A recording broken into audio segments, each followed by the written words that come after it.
Оройтой хоолойд давтаа морил.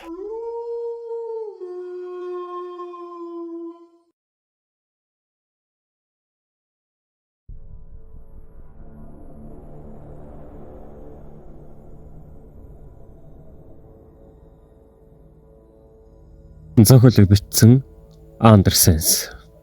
Дууруулсан Цадхүү.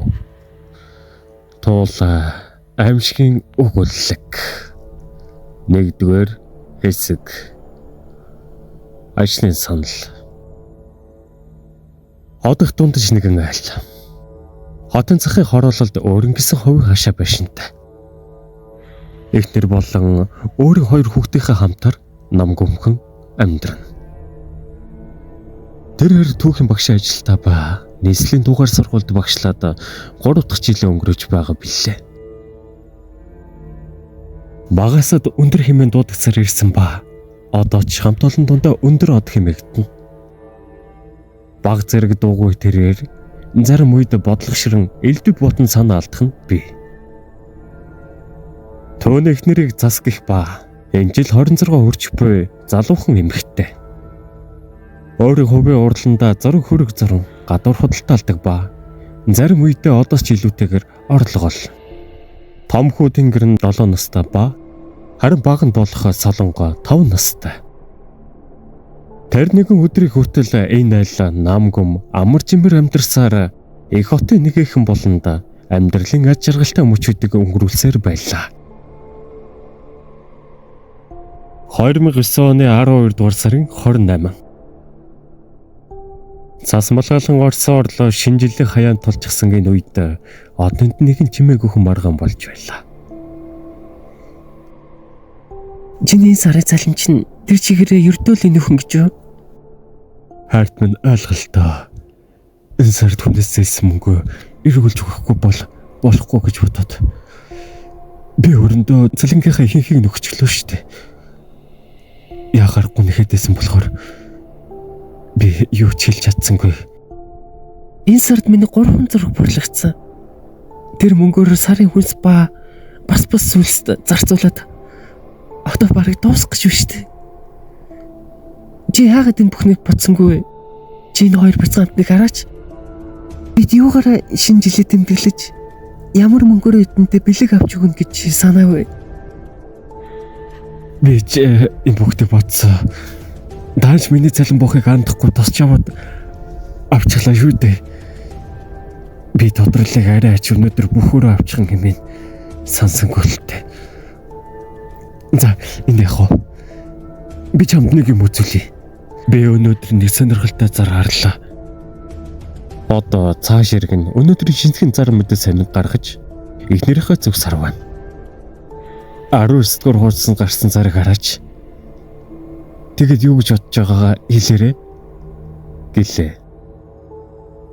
Тэр өдрийн 19 дугаар хуудсан дахь зар дээр бичигдсэн зүйлээ засыг үнэхээр гайхшруулв. Хүүхэдтэй залуухан усыг Өвсгөл аймгийн улан улсам дахь ховын эдлэнд орших байшинда манаач болон гэрийн үйлчлэгчээр сарын сая төгрөгөөр цалинжуулж ажиллуулна. Байр хоол үнэгүй. Жич олон хүүхэдтэй бол сайн. Холбогдохоос сонирхолтой юм. Сая гэдэг чинь бид хоёрын хувьд хангалттай бас байр хоол үнгүй гэж байх юм. Гэхдээ би үнэшгүй байна. Ямар тэнгэн гэрээ үйлчлэгч болоод манай шавхын тулд ийм их цалин амлалт өглөө. Магадгүй хөдөө бөглөө нутагт болохоор тэр байлгүй дээ.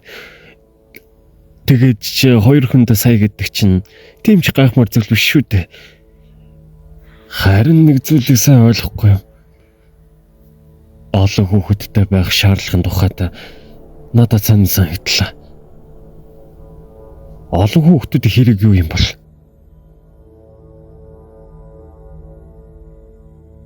Одоо тэр орондоо ирээдүйхээ тухай бодлогошрлоо.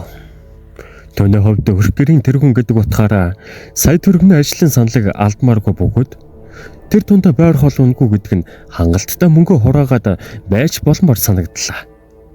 Өөрийнх нь одооны ажлын цалингаар тэр хизээч өөдлөн төвч чадахгүй байгаагаа ухаарч байлаа. Тэр үеийн ажилд орчих юм бол 6 сарын цалингаа хураагаад л ойрын хэдэн жилдээ толгооноос нь салж чадахгүй байгаа. Өөрийн гисэн унах унаатай болж болно гэсэн бодол толгойд нь эргэлдэнэ. Хөвсгөл аймгийн улаан улсан. Энэ ч бараг хамгийн захын бүглөөс юм шүү дээ. Тэндээ ховын хидлэн барилдаг нь хач чаргал таалам. Эзэн хүн байгальтай ойр амьдрахыг хүссэн болов. Гэхдээ л хэтэрхий бүглөө биш гэж юу. Ядаж л суурин амьдрал холбоо харилцаанаас холн нэвгүй юм та. Химээн бодол хэлсэн чи сэтгэлийнх нь үзүрт сая төгрөг хийгээд үнгүй байр хоол бодогдсоор байлаа. Цасч бас дотроо бодлогоширчээ. Ямар сонирхолтой зар вэ? Эсвэл хэнийг нь хотлоо тоглолтмоор санагдаад энэ зарыг хэвлүүлээ юм болов? Хөвсгөл аймаг гэдэг чинь эндээс 1000 шавуу километрийн зайтай. Эдлэн газрын манаач бас үйлчлэгч гэдэг тийм ч хүсмэр сайхан ажил биш. Гэхдээ л цалин хөлсөөд бол тэмч мохой биш л юм. Ядчил цэвэр агаарт 2 хүүхэд минь эсэгтэй байх нь дээр ч юм шиг. Би ч гэсэн урландаа Монгол байгалийн хитэн зурагтай болоод авбал юу нэ баах вэ? Тэр шөндөө нэг гэрээ 2 хүний толгойд нь олон бодлого хүрсэрл. Аль аль нь ирээдүйн сайн сайхныхаа төлөө бодлогоширч байсан ч ирээдүйд тэр хоёрыг яг ямар нууцлаг зүйл хүлээж байгааг аль аль нь мэдэхгүй л байлаа. Тэрхүү нууцлаг зүйл жохомхоо ямар хар дарсан зүйл байсныг төсөөлшгүй. 2 дугаар хэсэг. Аялал. 2009 оны 12 дугаар сарын 29. Хот өглөөн нь тухайн зар дээрх утас руу залгалаа. Хэд залгасан ч утсыг нь хүн авсангүй. Хамгийн гайхалтай нь өдөр ажил дээр нь байхад түүний утас руу нөгөөх утаснаас гинт залгав. Утсаа шүрэн авч ярил бүглүүдүүхэн сонсогдож байсан ч залуухан эмэгтэй хүний хоолоогоор сайн байна уу? Та ажлын заранд хут залгасан уу? Тийм ээ. Би танаа зарыг сонирхсан юм аа. Зар дээр байсан мэдээлэлээр бол танаа хувийн сууцанд манаач болон үйлчлэгч хэрэгтэй гэсэн. Би өөрөө дээд мэрэгчлээ. Манай эхнэр бас танах хэдэн хүүхэдтэй вэ? Юу, энэ тэм чухал гэж юу? Манайх 2 хүүхэдтэй. Зөөх юм аа. Хэдэн настай вэ? Өөр хүүхэдгүй алуу? Юу л та. Том 7 харин бага нь 5 настай. Их сөрөглөө хүүхдүүд томоотой хүний үгсэн авдаг. Бас тэгээд хүүхэдтэй зөнтэй айл юм аа. Гэхдээ хүүхдүүд чинь жоохноор байгаа нь сайн хэрэг. Би өөрөө хүүхдүүд хайртай хүн л дээ. Өөрөөхөө тэр идэлнгээ хүүхдэн цэцэрлэг шиг болохыг хүсдэг хүн. Олон хүүхэд бочгонсон газар аятайхан байдаг юм. Тэгэхээр танд нэг болцол юм уу, хүсэлч юм уу нэг зүйл тавь. Уг нь манай шаардлага дээр байгаа л да. Олон хүүхэдтэй байх хэрэгтэй гэсэн. Та өөрөө 2 хүүхдээсээ гадна хамаатан саднахаа ч юм уу, нас нөхдийнхөө ч юм уу хүүхдүүдээс авч явах хэрэгтэй. 2 хүүхэд хангалтгүй байна. Яагаад тэр блэ? Та тийм олон хүүхдүүдээр яах гэж байгааг учрыг чинь би сайн ойлгохгүй байна. Чи миний саналыг тэгээд хүлээж авахгүй гэсэн үг үү? Тэгвэл баяртай. Хүлээгээрэй. Манай үеийн 2 хүүхэн хүү би. Насаараа миний том хүүтэй харилцаа. Тийм гэж юу? Гайхалтай. 4 хүүхэдтэй альдч татгалзах зүйлгүй шүү. Та надад хаяга үлдэх хэрэгтэй.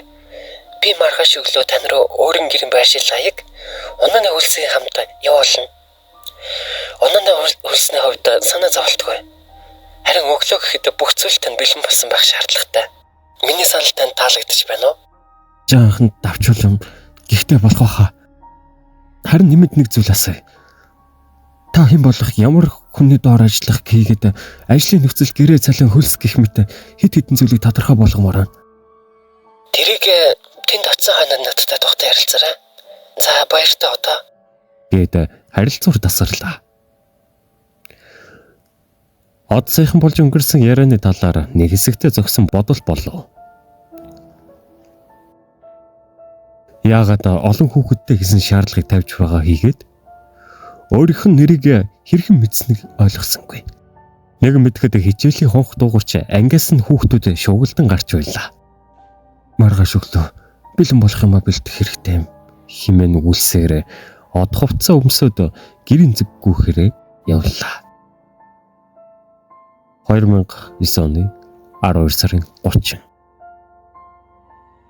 Өглөөний нар мантахад айл бүрийн яндангаар утаас авсаж гарч орж буй хүмүүсийг хөдөлгөөн ихсэх нь их хотын амьдрал эхэлж бүг санагдуулна.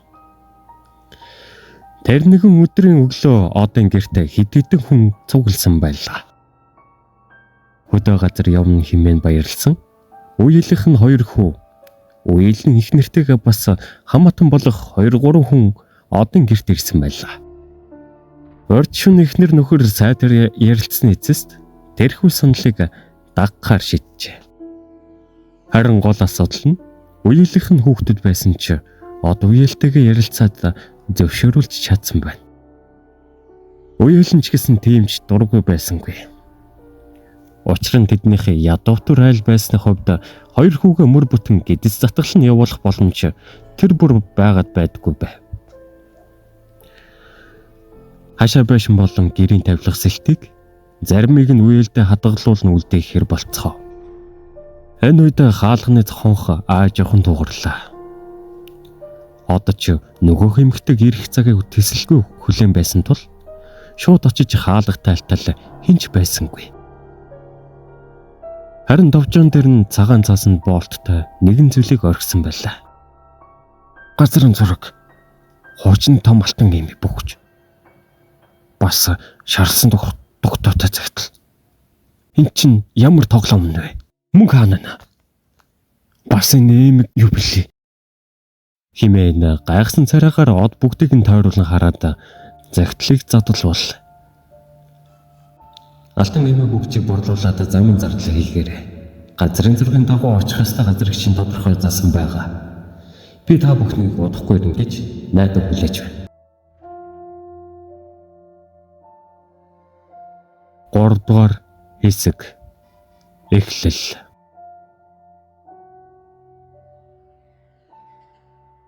Одоо зам ширтэн бодол хийлэн явна. Өнөөдөр нэг л сонирн баг чинь.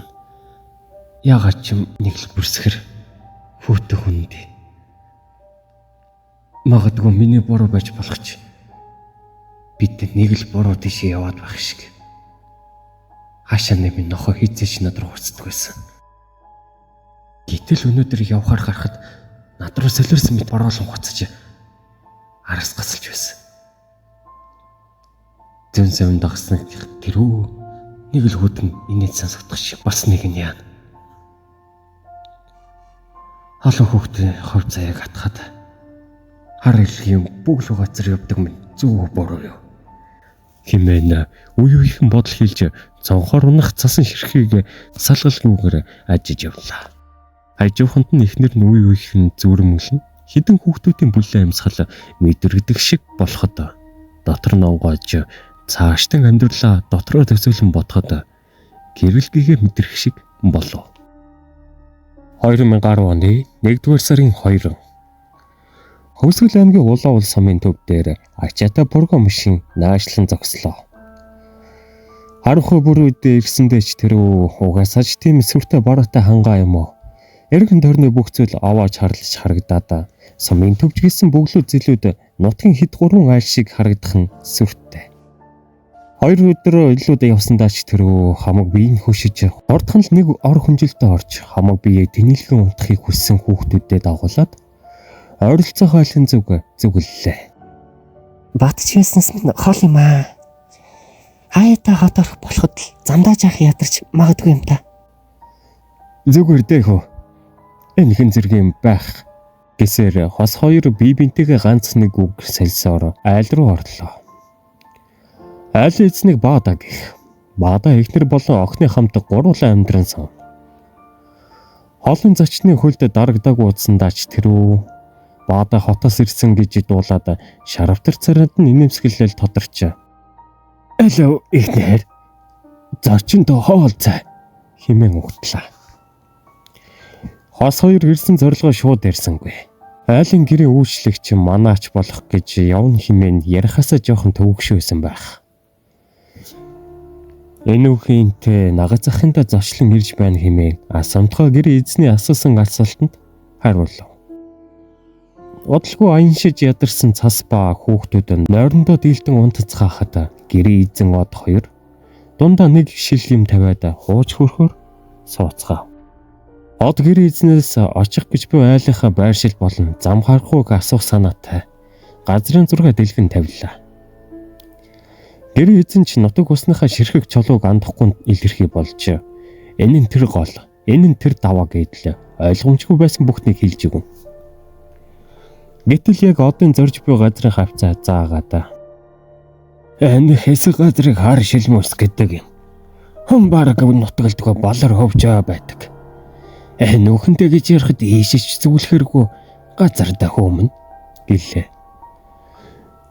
Одоо ч гайхан энэ газар руу яагаад явж болохгүй билээ. Тийм явж очих боломжгүй замуутай газар руу гэхэд өвгөний царай бүдэг бараантан энэ хөөч нь яагаад сонирхоод байдаг вүлээ гэсэн харцаар хэсэг ажин сууснаа. Энэ газар хараалтай гэж ярилцдаг юм хэмээн өгүүлв.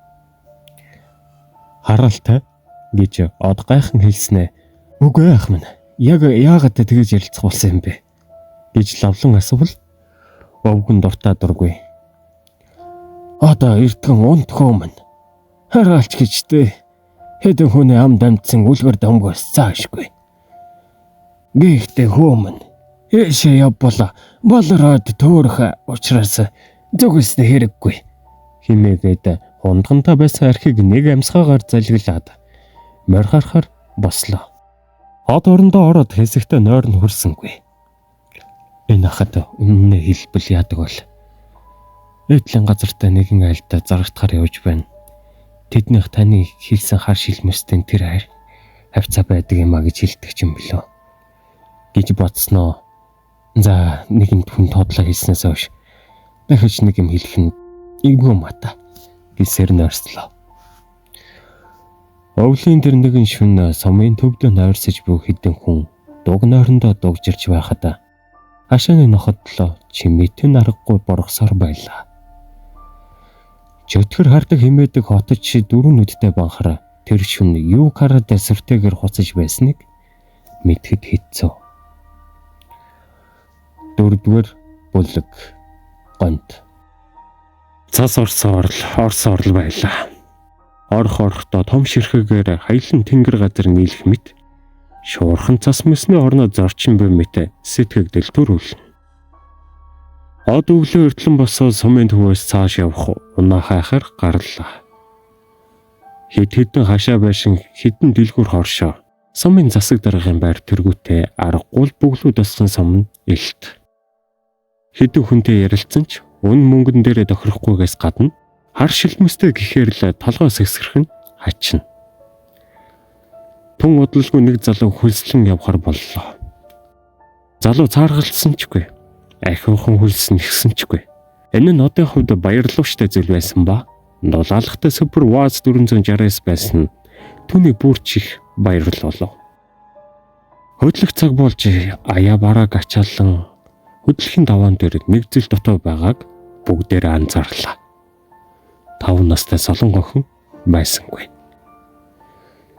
Ер нь өдөр ачаа бараа янзлах, хүнсээ цуглуулах, гарч орох бүрээд охин нь байхгүй байсан тодорхой болов. Эргэлчид арга мухардан гэрт цугларсан шөнийн 10 цагийн үед охин гинт ороод ирлээ. Даарч хөрсөн тэр байтугай шалбарч гэмтсэн зүйлгүй орж ирэхэд нь хэн бүхний сэтгэл тайтгарч хайцсан талаар нь уралдан асууцгаа. Ганд хамт байх балаахан байсан. Надад маш амттай ааруул өгсөн. Бас мах өгсөн. Би бүгдийн идээд тэрүүлээд л байсан. Ганд намайг одоо хайр гэд бодохгүй болсон гэж хэлсэн хэмээн охин шулганав. Хэн бэлээ? Юу хүн байдаг үлээ? За энэ хавил нэг хүн биз. Ашгүй дээ миний мохон хэмээн аав ээж нь дуу алдлаа.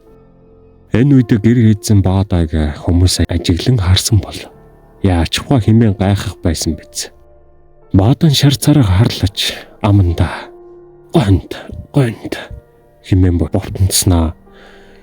Үгүй айлхүйтэй хэмээн бовтнох нь хачирхалтай. Энэ огтны хэлж буй нэр нь гонд гэж байсан. Тэгэхэр тэр эргээд иржээ. Хөөрхий хүүхдүүд Баада цааш юм бодохгүй байхыг хичээж байлаа. Хөөрхий хүмүүсийн хувь тавилан хэдийнэ зурагцсныг Баада мэдхэн цаагуур мэдэж байлаа. Тэр одоо юу ч хийж чадахгүй.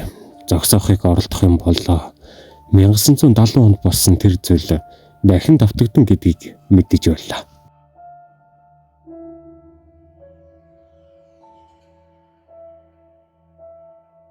Өөрөөр тэд хөдлөлөө. 4 бяцхан хүүхдүүд эр2 жолоочтойгоо нийлээд 7 хүн харахгүй хаг зэвсэн явхад цаас түрүүчийнхээс олон ширүүн шуурх нь явах замыг нь хаанд буцгээд байх шиг. 5 дугаар бүлэг тэр зүйл хинч байсангүй. Гайхалтай саяхан үрдсэн болов гэмээр галын халуун илч нүүр цоргон ухтлаа. Бүгд л халан гал илч рүү уралдан очиж бээрсэн гар болон нүрээ дулаацуулна. Энэ хараал хийсэн байшин олог гэж тэд бүтэн 8 цаг явсан. Жолооч хүү нутгийн хүү боловч хизээч хар шилмэстэд ирж байсангүй. Ойрхон газар л та. Сумын төвөөс 2 өртөөл хэртэй зайтай. Гэвч битүү ойгоор хүрээлгцнээс гадна хэд хэдэн томхон даваа гүвэн дундар баларсан зам хоргууг даган бидицээр хэрийнхэн олж ирж чадхааргүй бүглүүд юмсанжээ. Эргэн тойронд хурц хадан зохио бүхий битүү шилмэс болон хар модоор хожигдсан балар хөвчтэй уулын нэгэн аманд уг байшин орших аж. Хажуу талаараа 200 м хэртэд нэгэн догшин горхон урсган хар өвлийн хөөдөнч уурцан савсуулах нь сонин. Хүний бараа энэ тавьд хідэн өдөр битгий хийлээ хідэн сар харагдаагүй нь орж буй засны дээр гүйлцэн амьтдын мөрөөр тодорхой хэлж болохоор. Одон сэтгэлд хідэн өдрийн өмнө бодогдож байсан тэрхүү дотор сэртгэлэн бодол дахин тархийг нь эзэмтгэд бодлоо сорниулах мэт хий амьсгаа авч өөр зүйлийг бодон алхлаа. Замын турш ачаа барааг нь буулгаж байхдаа эргээд хөдлөختөө нэг ч үгүй дуураагүй жолооч хүүгийн машины дугуй мөр засан дээр тодоостод үлдсэн нь харахад хантайч эндээс үргэлжлээ төд бодолгүй харахад уусан халга болсон нь орчлонд хөрдөө бит хидл үлдсэн шүү дээ гэмээр сэтгэлдлийг төрүүлнэ.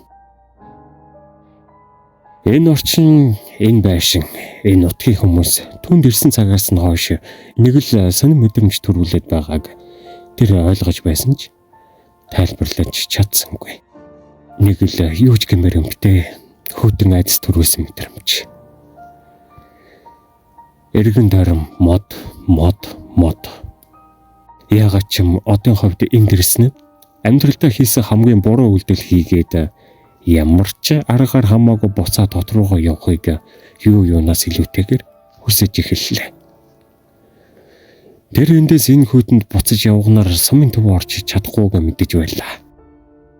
Цас үргэлжлэн орол байсан учраас газар мэдэхгүй түүний хувьд хідэн нялхнаа түн хүүхэдтэй энэ хүйтэнд явна гэдэг хизээч биелэгдэхгүй зүйл байв. Тэдний ирсэн байшин тийм ч шин бус. Тэр байтугай энгийн гэж хэлэхэд хэцүү хуучны байшин байлаа.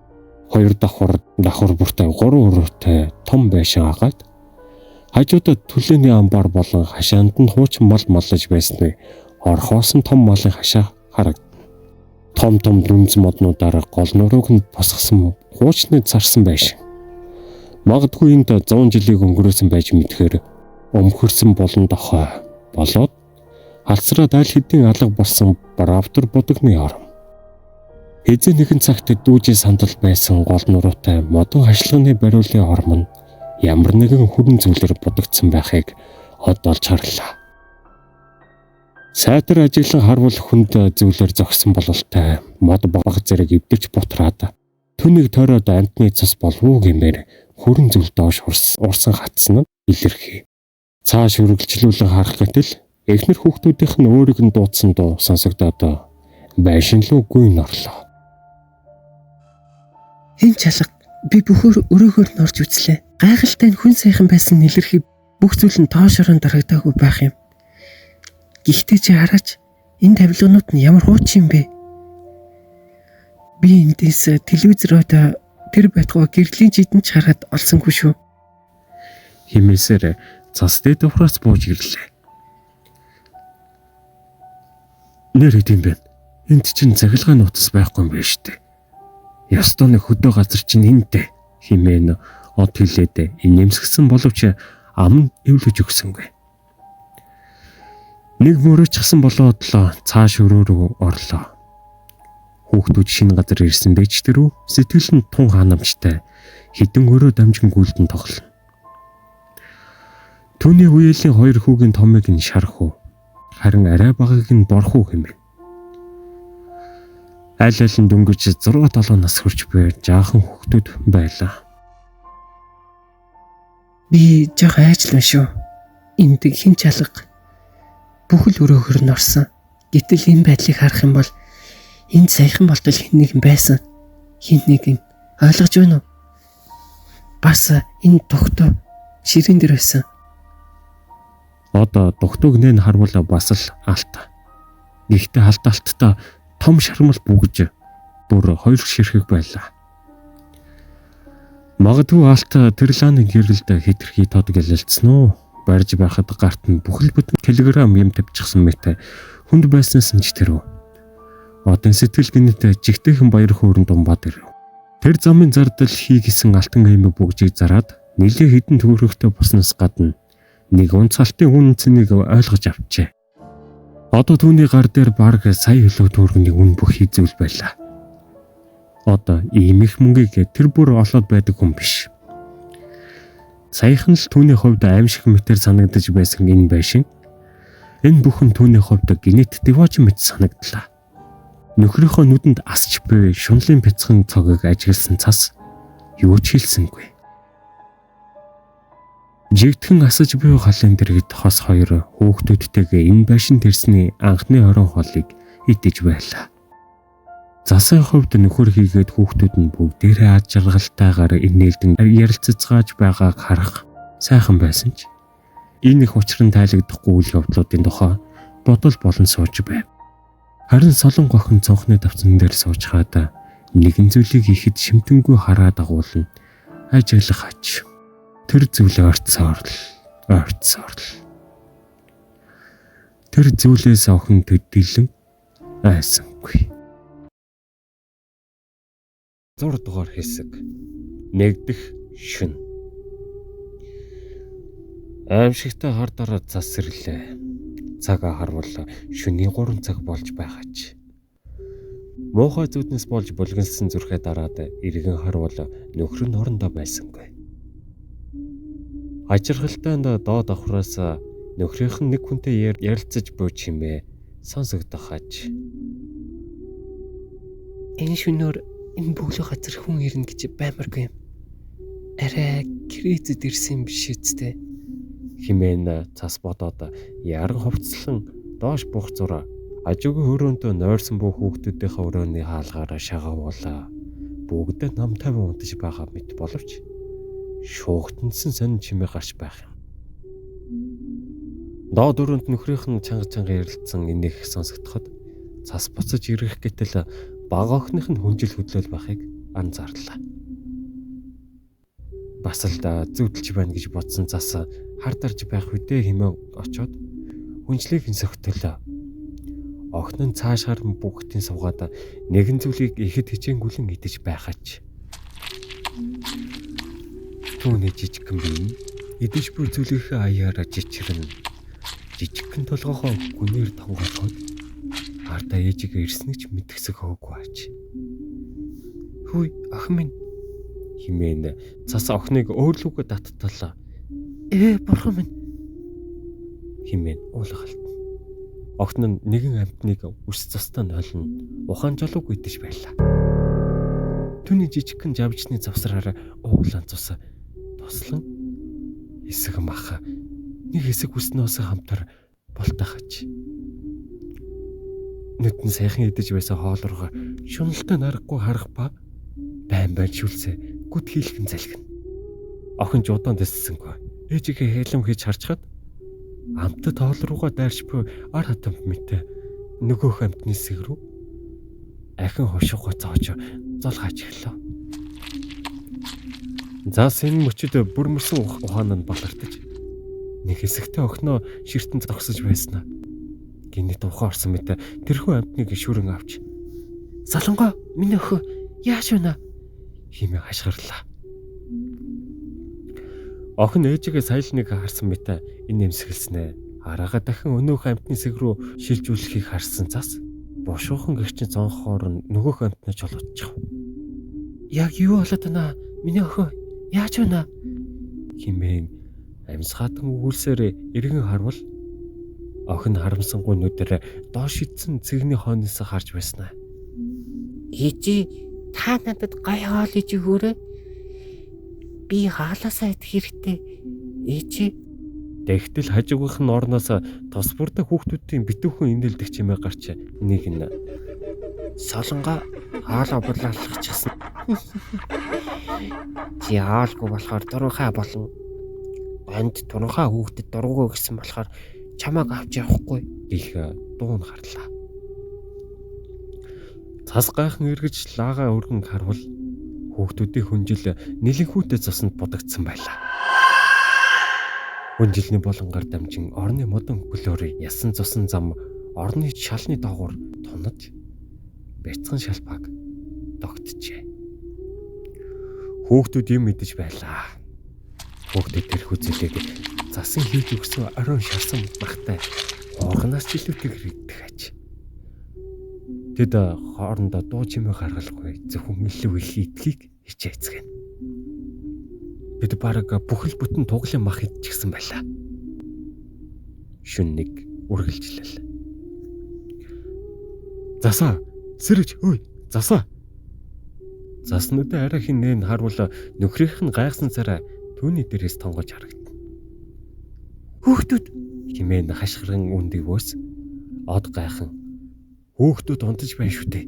Харин чи ингэж чанга хашгирвал сэрээд өлнө шүү" гэд буцаа твтлээ. Заас аимшигтай хар дарснаа ухаарч буцаж хөвтөд саяын зүдийнхээ тухай бодол болон унтж ядсангүй. Үнэндээ зүуд байсанд нь дотроо дэсгэлгүй баярлаж байлаа. Ийм ёрон муухай зүуд тэрээр хүн болсноосоо зүудэлж байсангүй. Хэдий зүудч гэсэн цас хүүхдүүдэд хармаар санагдаж босон унтлагын өрөөнийх нь хаалганы урд очиж зогслоо. Гэтэл өөрөө зүудэндээ яг ингэж зогсож байснаа санана. Гинэт нуруугаар нь хүүт орхих шиг болов.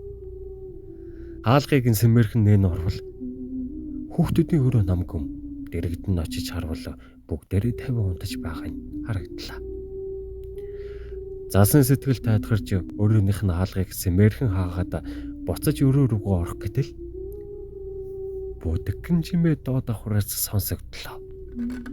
Тэр чимээ маш бүдэгхэн сонсогдож байсан ч хэрчгэнэх чимээ ямар нэг зүйлийн хатуу биетийг хайргадан хавруулж буй чимээтэй хамт үнэхээр сонсогдож байлаа. Зөвлөгүй байгаа хэмээн бие чимхэж үзвэл энэ удаад тэр үнэхээр зөвлөхгүй байлаа. Яг юун чимээг гарч байгааг үнцхээр цас доош өг чимээг хөхөн алхлаа. Эргэн тойрон хав харанхуй хийгээд гагцгүй цонхны завсраар тусч буй сарны гэрэл байшингийн хаанагтай тусна. Хавхаар бараан булгангууд харлан харагдаж айсан да. Баг зэрэг чихүүцэн даарсан бүсгүйтэй ёр муухай амтан тэр сүдэрт нуугдан өөрийг нүд салгалгүй харааж байх шиг. Болдогсон бол буцаж гүгээд орондоо орчмоор санагдсан ч доороос гарч буй чимээ их л сонин санагдлаа. Нэг алхлаа. Дахиад нэг алхаад хандаган гулцаж чимээгүйхэн доошилсоор тэрхүү хэрчгнэх чимээ уламж тод сонсогдох нь хийцэл сонсоогүй илтгэн. Тэрээр доод өврөн шатны буланд хүрээд ирлээ. Ягарахгүй Булангийн хуучин тавилга эсэлт хадгалдаг өрөөнд хин нэгэн байлаа. Бүсгүй одоо буцаад дээшээ гарахаас ч хүртэл айж хиний ч хүл мэдэгдэх байшингийн хүүтэй ханална. Ганц ч гიშгэж чадахгүй айдас давтна жичрэн зогсон. Энэ өрөөнд хэн байна вэ? Энэ хар шөнөөр юу хийж байна вэ? Химээн айдас давтна бодож байх зур гинэд чимээ дуулдахгүй болчихлоо. Чив чимээгүй дунд нэг хором хэртэй хугацаа өнгөрөв. Тун удалгүй хин нэгэн хамраар хүчтэй амьсгаа авах чимээ сонсогдлоо. Тэр анхаар амьсгалж байна. Тэр намайг үнэрлэж байна. Химээн айдас давтна бодох зур гинэд хөлийн чимээ цаад ураанаас гарлаа.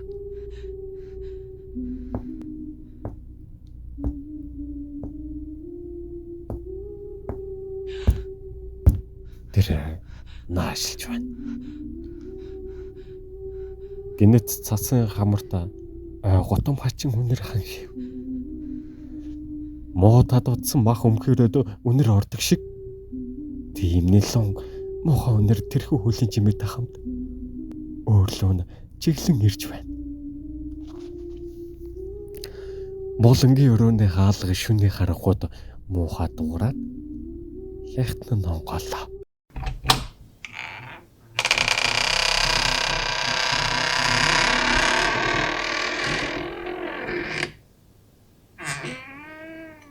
Тэр гарч ирж байна. Тэр бүсгүй муухай орлон шатаар өгсөн унтлагынхаа өрөө рүү хар хурдаараа өгсөн гарлаа.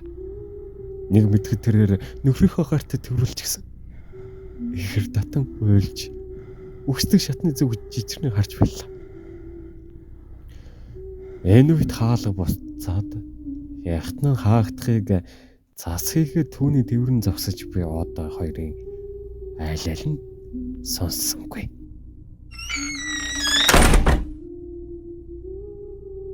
Долдугаар хэсэг өдөр 1. Зас орсоорлоо байлаа. Энэ хэдэн өдрүүдийн шиг эмх зас орохыг тэд анхавтайгаа харж байв.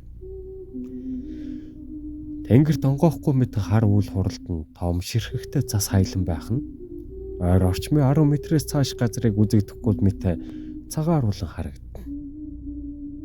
Өнөөдөр шуурга шуурсангүй. Харин ч гадаа жинхэнэ өвлийг санагдуулам дунд цагаанаараа хийгээд энэ хавьд орчлон ертөнц гэж байхгүй зөвхөн нам гүмийн хэсгэн орон замид санагдуулна. Од Булангийн өрөөг шалгахаар явлаа. Шөнийн болсон үйл явдалд тэрээр нэг ихэн будсангүй. Мэдээж энд гадны ямар нэгэн хүн эсвэл ямар нэгэн зүйл байхгүй гэж бүрэн итгэлтэй байлаа.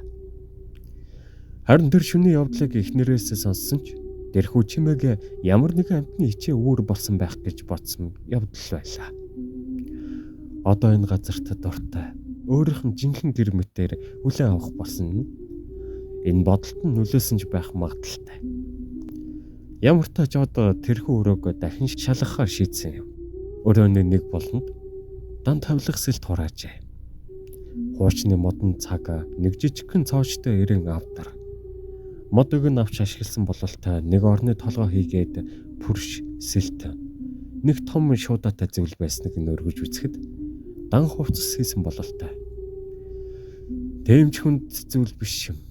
Нэг үзүр нь юу ч юм болсон. Даавуугаар босгох хуучны зурагтай жааз. Жижиг сандлууд гэх мэт новшнод хөглөр өстэй харагдана. Гэхдээ энэ өрөөнөөс нэвширсэн муухай үнэр ханхиж байсан сонирхлыг нь татлаа. Үнэр яг нөгөөх том бодолтой хувцснаас ханхлана. Одоо жохом юу боосныг үзэхээр сонирхон боодлыг задлаа. Нөгөөх нэвширсэн үнэр ханхиж одоо амьсгалах аргагүй болон хамраа таглав. Жөтгөр ав гэж юу гэж нэнэ вэ? Химэн од боодлыг газар хаян аргашаа ханнаалн зогслоо. Боодолд тэр чигтээ одын бодсончлон хувцас хунар хийгээд даавсэлт байлаа. Гэхдээ тэд бүгд жаахан хөөхтэй хувцас байсан ба бүгдээрээ шахав нэгэн хурц зүйлээр сийчигдэн урагцсан хийгээд хаасаагүй зовсонд бодогдсон байв.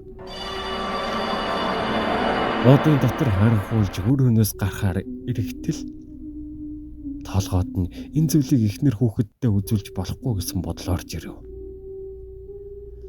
За сүүнийг харвал улам байх бол тэр одоо ч ямар нэгэн зүйлээс айж байгаа. Хэрв тэр үүнийг харах юм бол эндээс явахыг хичээх бол бид эндээс явж болохгүй. Угаасаа явах замч байхгүй. Би өөрөө амдаа орж ирсэн тэр олцыг хэл яриад үлгдэг тэнэгэр биш. Энд хэн нэгэн байгаа нь ойлгомжтой. Гэхдээ тэр бидэнд муу юм болоогүй. Тэр байтугай бидэнд хангалттай золио өгч байгаа. Би дахиж дотоо гоцоо явахыг хүсэхгүй байна. Одоо энэ мэт зүйлсийг амдаа өглөн нөгөө хувцснуудыг буцааж уутанд нь хийгээд амбыг нь боож авдарны цаад руу далт хийхээр тэдгээр зүйлсийг зайлалаа. Харин энэ удаад од зочсондоо бараг л аргашил саваад унчихсангүй.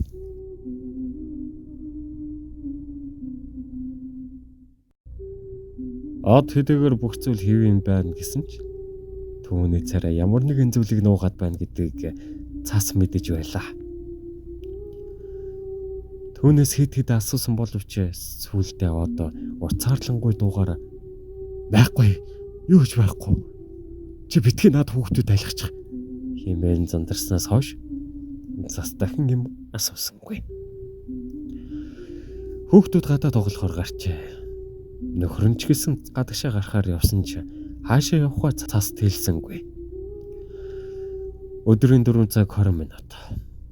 Засаа дээш унтлагын хөрөө рүүгээ зүглэн дээш шатар өгсөж байгаад санамсаргүйгээр хүүхдүүдийн өрөөний зүг харлаа. Солонгын орон дээр нэг хүн эсвэл амтан арагшаа хараар сууж байв. Тэр нааш толгоохоо эргүүллээ. Хүн шиг битэй том бүдүүн туулаа зас руу ширтэн харж байв. Тоолоо чимээгүйхэн инэмсэглэлээ. Өдөр 2.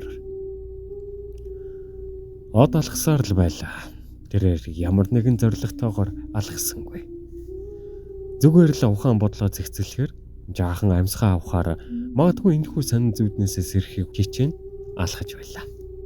Түүний хазрыг өвлийн уулан жавар таснаас хэлгэж байсан ч гар нь бээлийн дотроо хөлдөх шахан чимчгнэж байсан ч түүнд харих бодол байсангүй. Сэтгэлд нь ганцхан мохрын өрөөл бодогдоод байлаа. Тэр өдөр мохрын өрөөнөөс олж харсан зүйлээс одоо үхэлээ хайж байв. Хөрөнтөж харалсан хан дээр хин нэгэн нь засаар түүний хүүхдүүдийн нэрийг бичээд нэр тас бүрийн доор нь өөрсдийнх нь зургнуудыг наасан байлаа.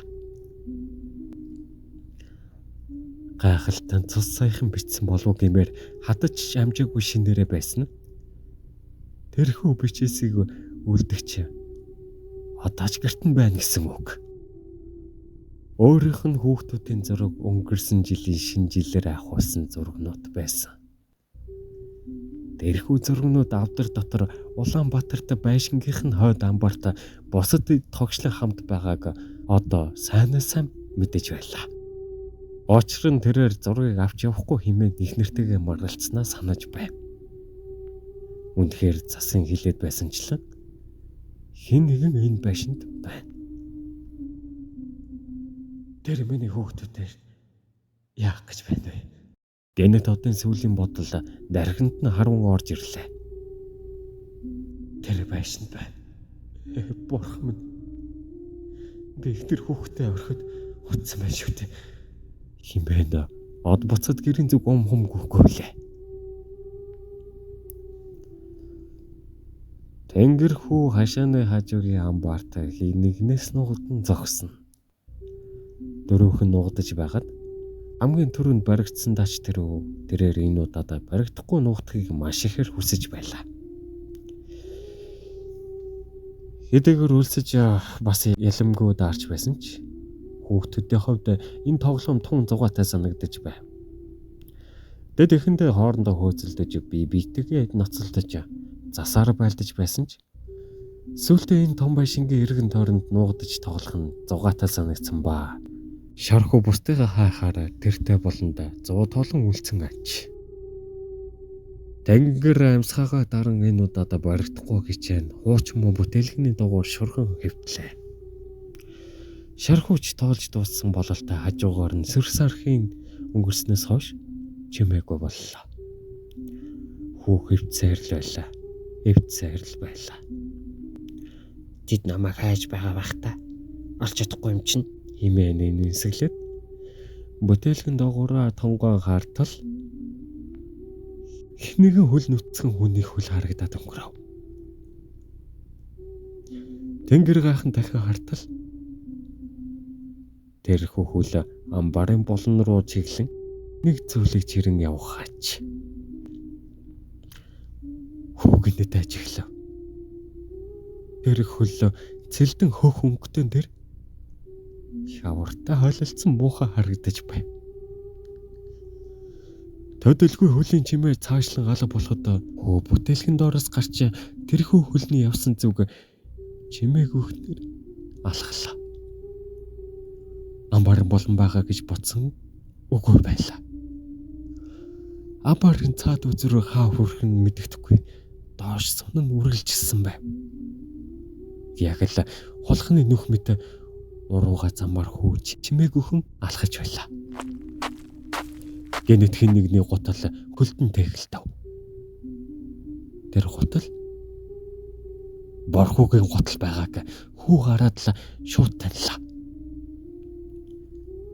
Цаашлан харвал борхуугийн хөрөм нөгөө гутал борчигтэй малханд носон цамцсан. Хүү гаргахууд чимээ гаргалгүй орчноо баримжлан алхасаар л тэр муухай хүлтэй амт борхуугийн хувцыг талаад ийшээ яваад орчихсан хүүгийн зэн цавн хилээд байлаа. Буцмаар санагдаж маш их хайж байсан ч гадаа бүрхий болж амбарны үүд харлан буцаад явхад тэр муухай хүлтэй амт араас нь дараад ирэх юм шиг санагда. Бяцхан зүрх нь төгдөө зөглөн хан налан бүлтэлцэн зогсож байв. Гэтэл тэртээ цаана бүдэг гэрэл аслаа. Хүүгийн нүд харахуд тасаагүйдээ тэр хөө эхлээд юу байгааг нь ялгаж салгахгүй байсан учраас жаахан урагшлан алхаад хажуугийн хуучин ширээнд орох новшин дунд хэвтээд тэр зүг харлаа. Одоо тэрээр маш сайн харж байв. Хавхаар хүрэлгэр дэглэмсэн богтгөр тэр зүйлийг хараад хүү залтал чарлчихсангүй. Үсэн маш уртын тэр ширэлдээд хідэн тишсгссэн яг л бүг бүрхи юм шиг богтгөр нууртай толгоонд нуруу насад авч суусан. Хүн гэхэд хүн биш. Нэг амтан цааш хараад нэгэн зүйлийг хичээнгүлэн мэрэх аач. Хүү түүний гарт байгаа зүйлийг хараад аимшигтай чангаар хашгирч орхив.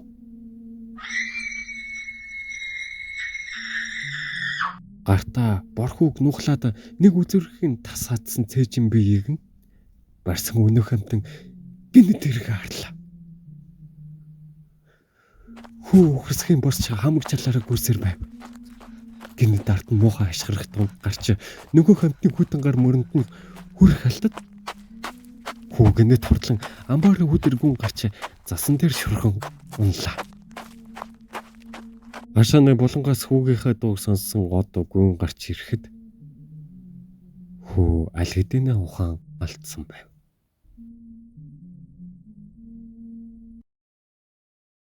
Ёстгөр хэсэг харанхуй цаг чагчагхийн зөглөн энэхүү намгүм дунд цаг энэхүү нэгэн хэмнэлттэй зохилттой зэрэгцэн цонх зөглөн шуурах цасан шуурганы эсэрхэн хаанагтай хадах нь ямар нэгэн амтан ордуу тавин уйлж байгаа ч юм шиг. Гадаа таван алхмын цаадахыг шаарж боломгүй засан шуурга шуурган эсгэрч Амьтаа голтой бүхнийг хөлдөө өчүүхэн галзууг нь унтраахаар тэмүүлэх мэт хахир хүүтнэр үлээж байлаа. Сарч гарсангүй. Дөнөр харахгүй гэгч энд түр саатан амарч байна уу гэлтэй.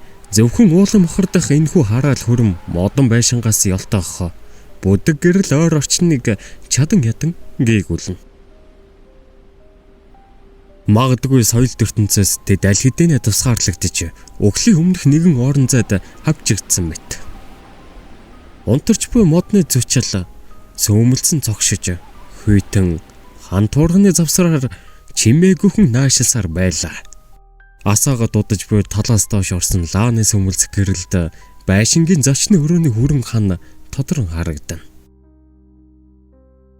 Энэ удаад хан лааны гэрэлд хүрэн гэхээсээ илүү зосон улаан хөнгөөр тодорч ялзарч эхэлсэн таацны дэр модны сүүдэр хүртэл ямарваа нэгэн аимшигт амтныг нууж буй мэтэр харагдах нь аимшигтай. Од ганцхан зочны өрөөний хаалгыг нь хаасан үүдрүүл нүдэн гэлэлдсэн ширтэг хаж. Хаалга бүрмэлшилийн цонхтой бөгөөд тэрхүү цонхны цаад хэсэг рүү од аль болох харахгүй хичээнсэн. Цонхны цаана өөрөөр хэлбэл тэрхүү хаалганы цаана хав харанхуй. Тэр харанхуйд хэн нэгэн байгаа бөгөөд өөрийг нь ширтэ харж байгаа гэдгийг оюун бодол нь өөрт нь шивнэ. Хажууханд буудан дээр түүний хүү дүүгийнхээ хажууд ээжийнхээ хамтар унтаж байв.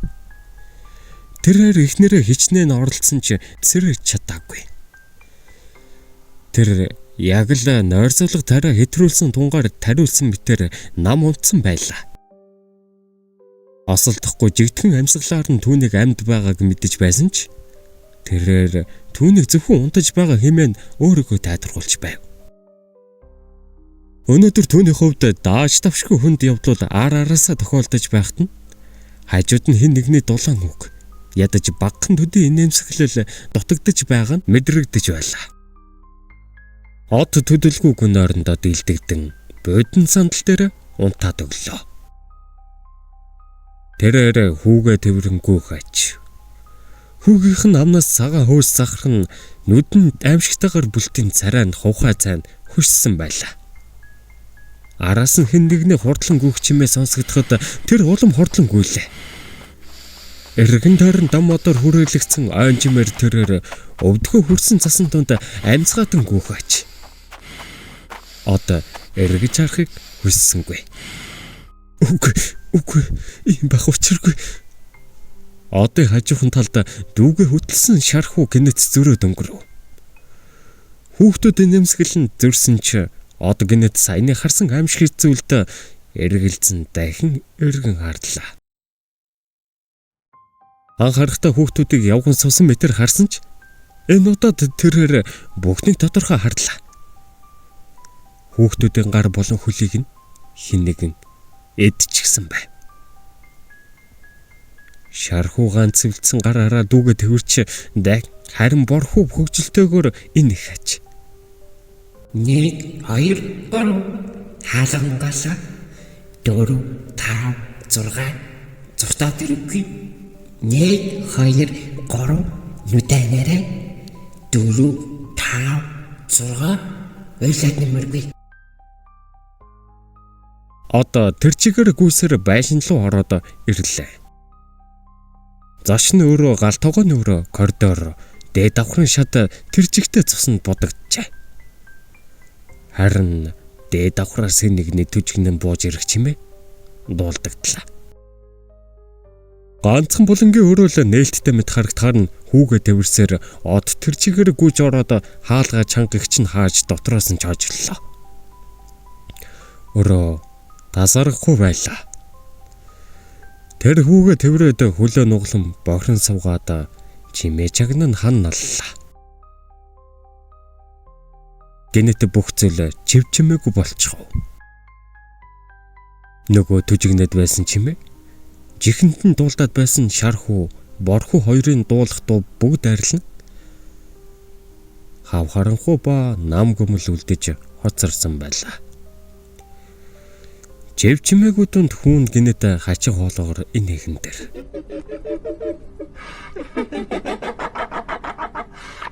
Гайхсан одоо харанхуйд хүүгсээ харахын тулд ойр тулталаа гинэт гар нь хүндрээд ирэв. Дөөний тэрвэрч буй зүйл нь хүүн биш байлаа. Тэвэр дээр нь байсан зүйл гинэт сүрсархийн харанхуйн дунд өөрөг нүмрэн авахд одоо муухай ашигларлаа. Хамаг хөлсөн зутгсан одыг сэрэх үед лаа бараг бүхэх гэж байлаа. Жоохон бүхэж буй лааны хажуугаар зочны өрөөний хаалганаас харанхуй сүвдэр наашлан алхмаар ойртоход одоо бошуухан босож тавир дээрээс лаа авахар угс хийлээ. Дээд шургуулганд байх ёстой лаа байранда байсангүй. Унтарч байлаа эцсийн удаа дүрсхийгээд утаа өгн унтрахад харанхуй сүвдэр үүнийг л хүлээж байсан гайтай өрөөг бүрхэн авлаа. Яг энэ мөчөд хөвгтлээ хайж байсан одоо бошуухан эргээд доод шургуулгануудыг ухаж эхэллээ. Гэтэл зочны өрөөний хаалга хягтан зөөлхнөр онголоо.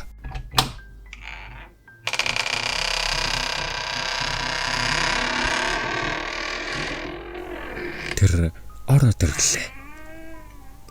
Гарт нь жижиг хайрцагтай шүдэнс тааралдах шиг болоход од үхэрсхэн шүүрэн авч онгоолгоод нэг их зурлаа. Шүдэнснээс дүрсгийсэн гал өрөө гийгүүлэхэд холдон одож буй харанхуй сүдэртэй хамт хаалга тас хийтэл хаагдлаа. Харин хаагдаж буй хаалганы завсраар хүйтэн хөх гар цаашлан одохыг од харж амжив. Цаг шөнийн 12:30 болж байлаа. 10 дугаар хэсэг шүн дунд. Нэг гартаа асаасан шүдэнцээ байрсаар нөгөө гараараа шургуулгаа өнгөч нь од хэсэг зогслоо. Байсгийл шүдэнц дуусна. Унтрах төгөхөд од яаран салгалан дахин нэгийг асаана. Ам байдлаар тун удахгүй хайрцаг шүдэнц дуусна гэдгийг ойлгож байсан тул тэрээр цааш үргэлжлүүлэн хайлаа. Өрөө нэг бүдгэрнэ, нэг тодорно. Дахиад бүдгэрнэ. Гэрэл бүдрэхтэй хамт одыг айдас нүмрэн авна. Одоо түнд ердөө 3 шүдэн зүйлснийг тэр хэлэмхийн харлаа. Од олон житв хилэн хайсаар байв. Харалицлаа хаанаа житвэр гэж од өглөнгээ дараагийн шүдэнцээ зурлаа. Одоо түнд 2 шүдэнц үлджээ. Гинэтэ чихэнд нь нэгний хан maaшлан зурах муухай чимээ сонсогдоход нуруу нь хүүт оргин эргэн харлаа. Зочны өрөөний хаалга хаалттай хിവэрэ байсан ч гэлгэр шилэн хаалганы цаанаас хин нэгний нүд түүнийг цоо ширтэх хаж. Одоо чимээгүйхэн яоллоо. Асаж байсан шүдэнц ухтаа төхөн ирж түүний хурууг халуу төөнүүлэх хаж. Дахиад нэг шүдэнц. Одоо түүний гарт ганцхан шүдэнц үлдсэн. Түүний бодлыг таах мэт хаалганы цаанаас хүүхэд том хүний мэддэхгүй хүйтэн гинэд хягтанлаа.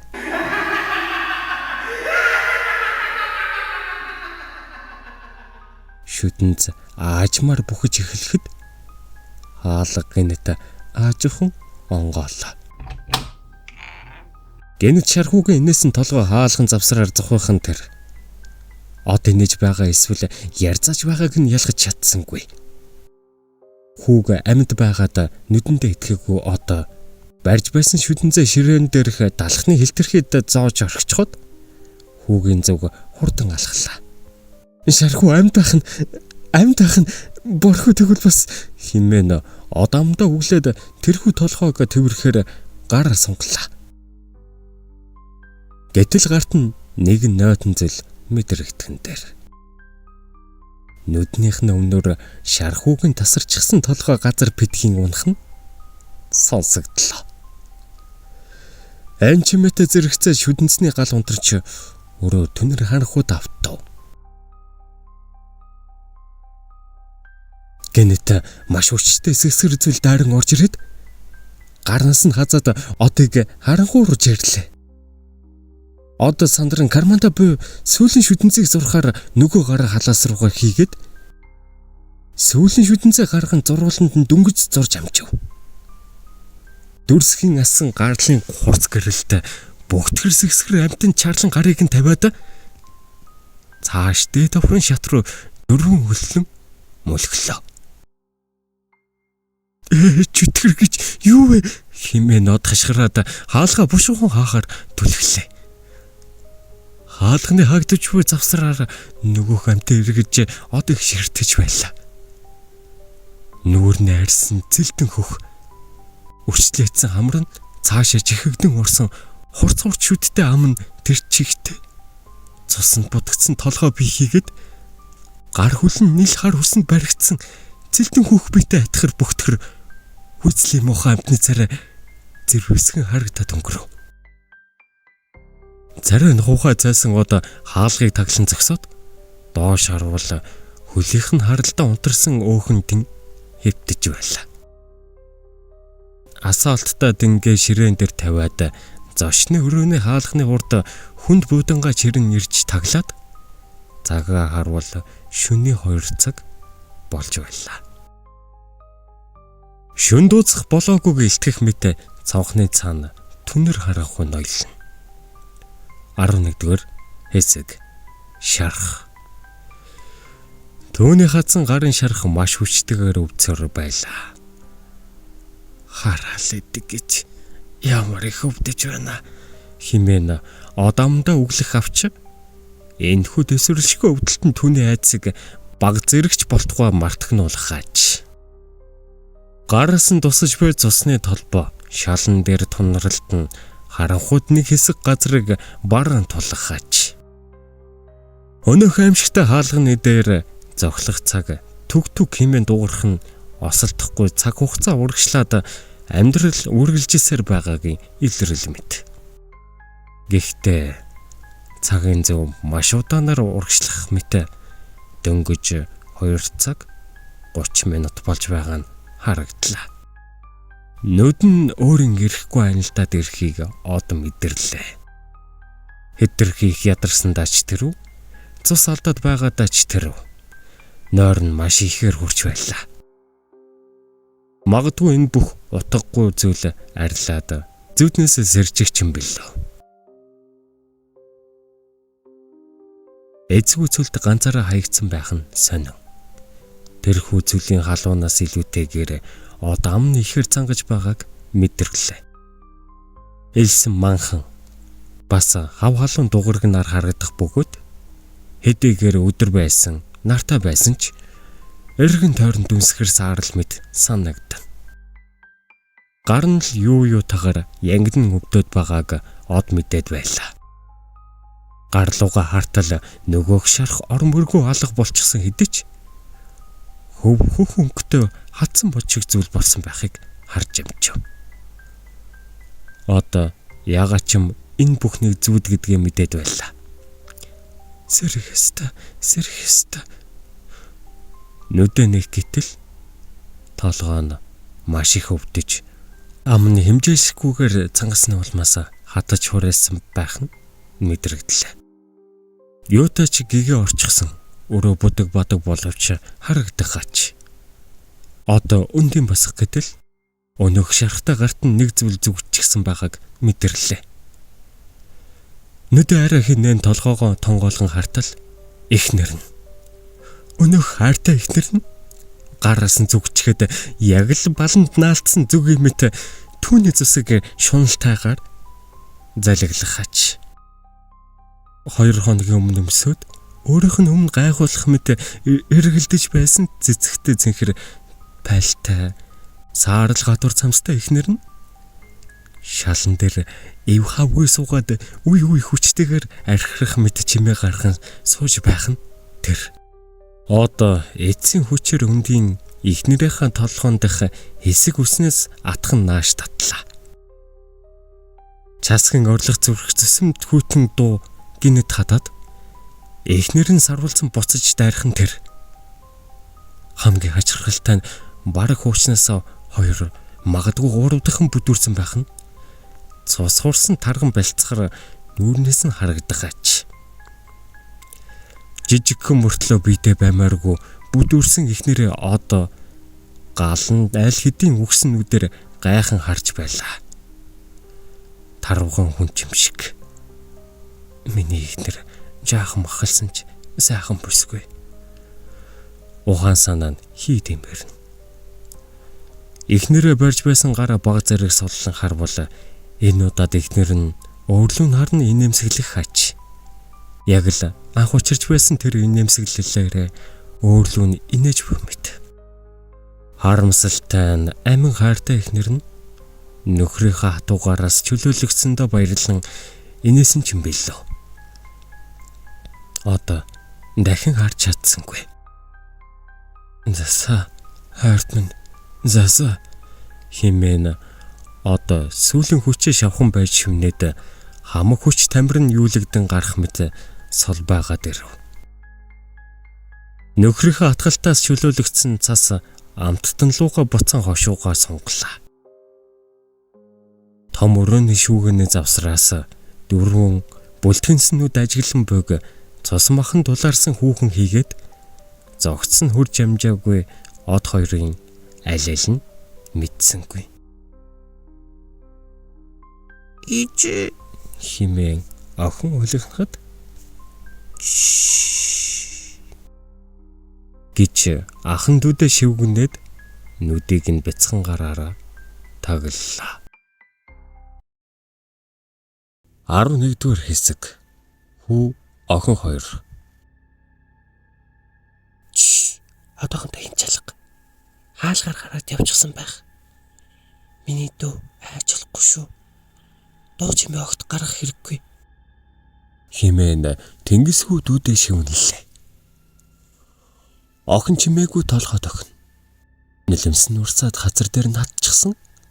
Бяцхан гараараа ахыхаа цамсны хорон манаас чанга чинь натгачаад дөрлөгдөж ширтэж буй солонго охины ходоод нь хоржгон дуугарч буй чимээ тэр өхөнд сонсогдно. Шүүгэний хаалга зөөлхнөр хятнан онгооллоо. Гадаа бас л цас шуурсаар багдгүй тэнгэр газар гихч нэг зүйл болсон мэт дүнсгэр саарл салхиг цасан ширхэгтэй хамтаа цонхыг пүд хийлгэн зөглөн. Өрөө төрчихтэй бараа саарл өнгөнд хужигджээ. Саяхан л олуула ил галын дэргэд суугаад ээжинхээ хийсэн гарын хуушурыг инээлтэн идэж байсан нь тэнгис санагдахад шүлсээ дэмээл хүдхийн залгилаа. Хөө нэг зүг рүү аль болох харахгүй гэж жаахан дүүгийнхаа нүдийг гараараа таглан урагш нэг алхаллаа. Тэрхүү харахыг үл хүсэх зөвхтөн аавах нь аль хэдийн хурч гүйцсэн зогцос гулдаа хөвтөх ба зусан шалаар нэг таран үүдний хаалхны зүг зусан зам татуулан урсах аж. Хин нэгний ч гэжтэй ээч нь байсан тэр нэг хүний мөр зусан дээр гიშгэлэн тодос тод мөргөлдөө цааш явсан байлаа. Хүү охин хоёр хид алхаад өрөөний хаалганд тулаад ирэв. Хаалганы цаана харахуу татуулсан өрөөндөд харагдах нь жаахан хүүгийн хувьд үнхэлцгийг нь хаглах шахан байлаа. Өчигдөр харсан тэр муухай амттан хаа нэгтээ хүлээж байгаа гэж бодох бүрээд бяцхан зүрхэн түг зохилж жаалхүү айснаас нулимс насгарч байлаа. Гэхдээ нөмөртөн зүудэж буй жаахан дүүгээ ботоод нулимсаа гараараа шудраад хаалгаар шагааллаа. Урт харахгүй хонгол мэт сөмсөн коридор бүдэг бадаг харагдах хагаад хинч байхгүй мэт анир чимээгүй нам гүн байв. Хөө дүүгээ тэрсэн жигтэй дахиад нэг алхав. Дээд давхардаг хүүгийн унтлахны өрөөний шүүгэнд цаасан гуудтай бов савтай харцаа байгааг хүү санаж байлаа. Тэнд л үржих юм бол өөр хувцсны шүгээнд нуугдаад дүүтэй идэх юм өгч болохоор байв. Дахиад хит алхаад шатны доод гişгүүр дээр очлоо. Одоо тэрээр амьсгалахаасаач айж байлаа. Дүүн ахыгаа ойлгосон мэт ямар ч юмээ гаргалгүй зөвхөн нүур өдөн дүрлийтэл ширтэх аж. Чимээгүй нам гүн байшинд нойлох мэт юу ч дуулдахгүй байгаад хүү жоохон тайвшраад шатаар зогуухан өгслөө. Гэтэл тоо давхрын болонгийн өрөөнд хин нэгний хэржигнэх чимээ сонсогдлоо. Хин нэгэн болонгийн өрөөнд сүр сархийн төжигнэх чимээ гарахад хүү залтал хашгирчихсангүй. Дүүгийнхээ чихийг хоёр гараараа таглаад шатаар дээш гарлаа. Өнөөх чимээ одоо улам чангаар сүр сархийн доо давхраар хин нэгэн сүр сархийн алхан өрөө бүрийг нэгжих мэт төжигнүүлэн явхаач. Хүү дүүгээ гар дээрээ өргөд дэ давхарт гараад өрөө рүүгээ аажуухан алхлаа. Хин нэгний застаа гараар хан туурах хийгээд хаалга бүрийг самардан явсан ажиглагдана. Яг л өрөө бүрийг нэгжин хайсан мэт энэ тентгүй засан гараар зам татварсан харагдана. Өөрийнхөө өрөөний хаалганд дөхөх үедээ хүү санамсаргүй шалан дээр чанга шигснээс болоод шал жахран тухар. Гэтэл доо давхраас гарч байсан үнэх чимээ гинт талаа болов. Хүү бушхан өрөө рүүгээ гүүхэн холгүй орлоо. Өнөөх амт гинт муухай орлох чимээ гарлаа. Тэгснэ шатар дээш төжигнэн гарч ирхэн сонсогдов. Хүүдүүтэйг шүүгэн дөнгөж ороод хаалга хааж байх мөчд. Нэгэн зэгэл саарал амтан өрөөнийх нь онгорхой хаалгаар шурдхан өнгөрөх нь үзэгдв. Өнөөх амтан хүүгийн тэр өдөр айлгсан амтан дөрвөн хөллөн хаалганы урдуур гүн өнгөрөхөд хүү амаа таглаад зөөлнөр уйллаа. Юу болоод байгааг анзаараагүй солонгохон ахынхаа нулимсыг арчаад хацар дээр нь зөөлнөр өмсөв. Хүү дүүгээ төврээд хуучин хувцсан дундаа шурган чимээгүй хэвтлээ. Хамгийн гайхалтай тун удалгүй өрөөний завсраар хүн шиг том бүдүүм туулаа залтай нэмсэглэн шагаахыг хүү шүүгэний завсраар харж амжлаа. Туула инээсэн чихтэй цааш ирэхэд нэг гартаа урд иштэй бор заазар барьсан байхыг хүүхдүүд харсангүй. 12 дугаар хэсэг аялгау.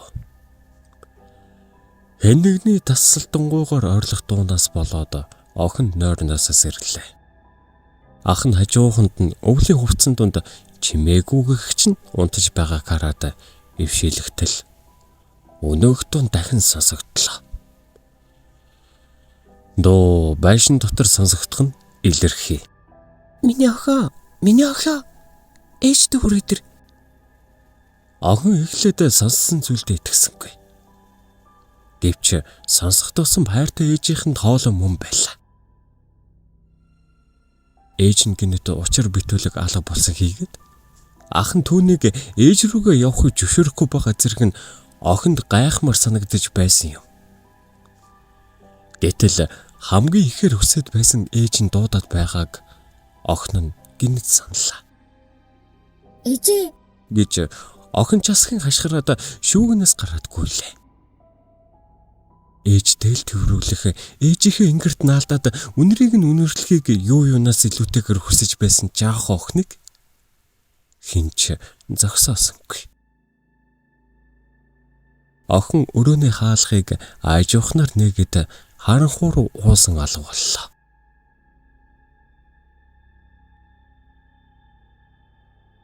Хүү хар дараа зашин сэрлээ. Шүүгэнд хав харанхуй хийгээд ойр орчны зүйл харагдахгүй байгаанд нүд нь харахуй тасааг байх байлаа. Гараараа төмтөртөл дүүгийнх нь хэвдэж байсан газар хинч байсангүй. Саяхан ингэрт наалдаад жижигхэн амьсгалаар нойрсон байсан өөдсөн чинийхэн жаахан дүүн алга болчихсон байлаа. Хүү ихэр татан уйсаар өрөөндөө хаалгаар гараад ирлээ. Гартаа жижигхэн төмөрсөрөө барьчихсан хүүд одоо зөвхөн жаахан дүүгээл аврах бодол толгойд нь орж ирж байна. Дэсгэлгүй ихээр айж байсан ч хүүд зүхтах бодол байсангүй.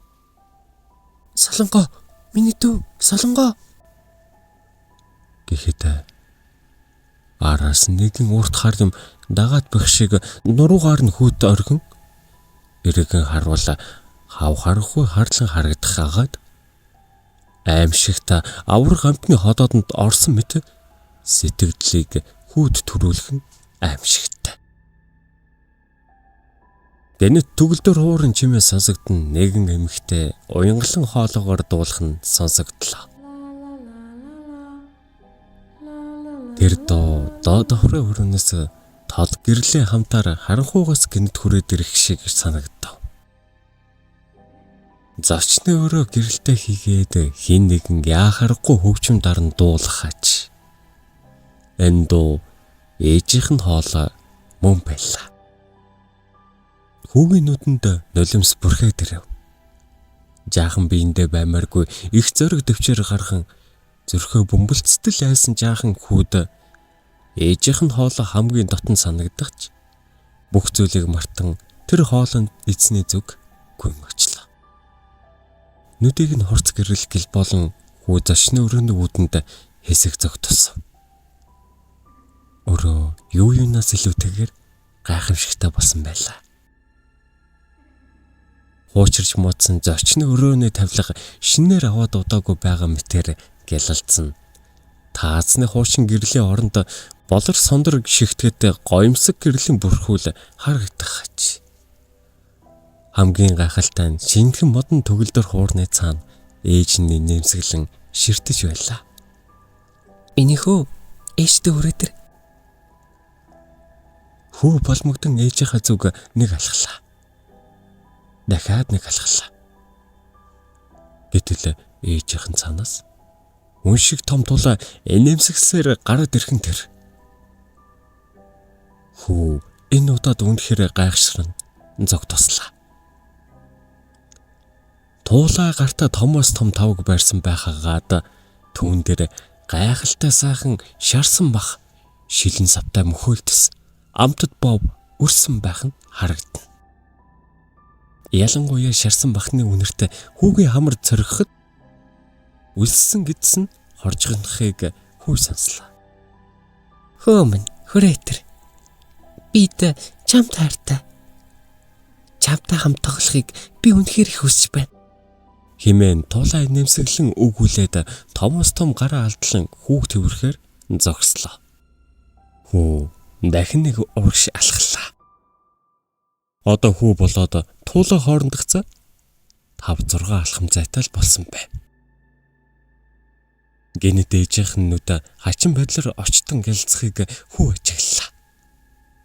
Ээж нь биш харин хамгийн амттай хоолой харсан хашааны бахар шиг нэг тийм шүлэн гэрцэг харцаар хүүг ажиглан байх нь тэр.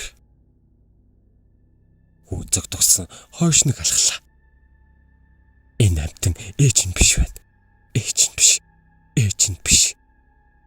Юу болсон бэ? Чи яагаад бидэнтэй тоглохыг хүсэхгүй байгаа юм бэ? Хүрээдэр. Хүрээдэр. Хүрээдэр. Уулаа аимшигтай мохоо хоолоогоор хашгиран хүүрүү тарлаа. Ам нинэж байгаа бас харин инээлгсэн байдалтайгаар ойчсон болохыг хүү харж амжив. Бас цаана нь ээжийнхэн толгой хэрхэн доош унжин унаж байгааг ч харж амжив. Тэрхэн унаж буй зүйл нь шинэ жилийн гацуур дээр зүүдэг баг шиг хийгээд тэрхүү багийн цаанаас хүйт даасан өнөө хүүтэн хүүх царагч бас халт харж амжив. Түүнээс цааш юу босныг бүүмэд. Нүд нь харанхуулаад оочход аимшигтай үүдэлтийг мэдрээд дууч гаралгүйгээр унаад өглөө. Хүүгийн зогцсон дээр ухаанаа олохгүй овоорсон хоёр амтан хэн нэгний хүлийн чимээг сонсох тэнхэлгүй байлаа. Тэрхүү хүлийн чимээ магадгүй маш бүдэгхэн дуулдаж байснаас ч болсон байх. Жаахан хүүхдийн тор хийн гүйх бүдэг чимээ үргэлжлэн холцоор байшингийн хаалгыг хэн нэгэн түлхэн онгойлгох чимээ гарлаа.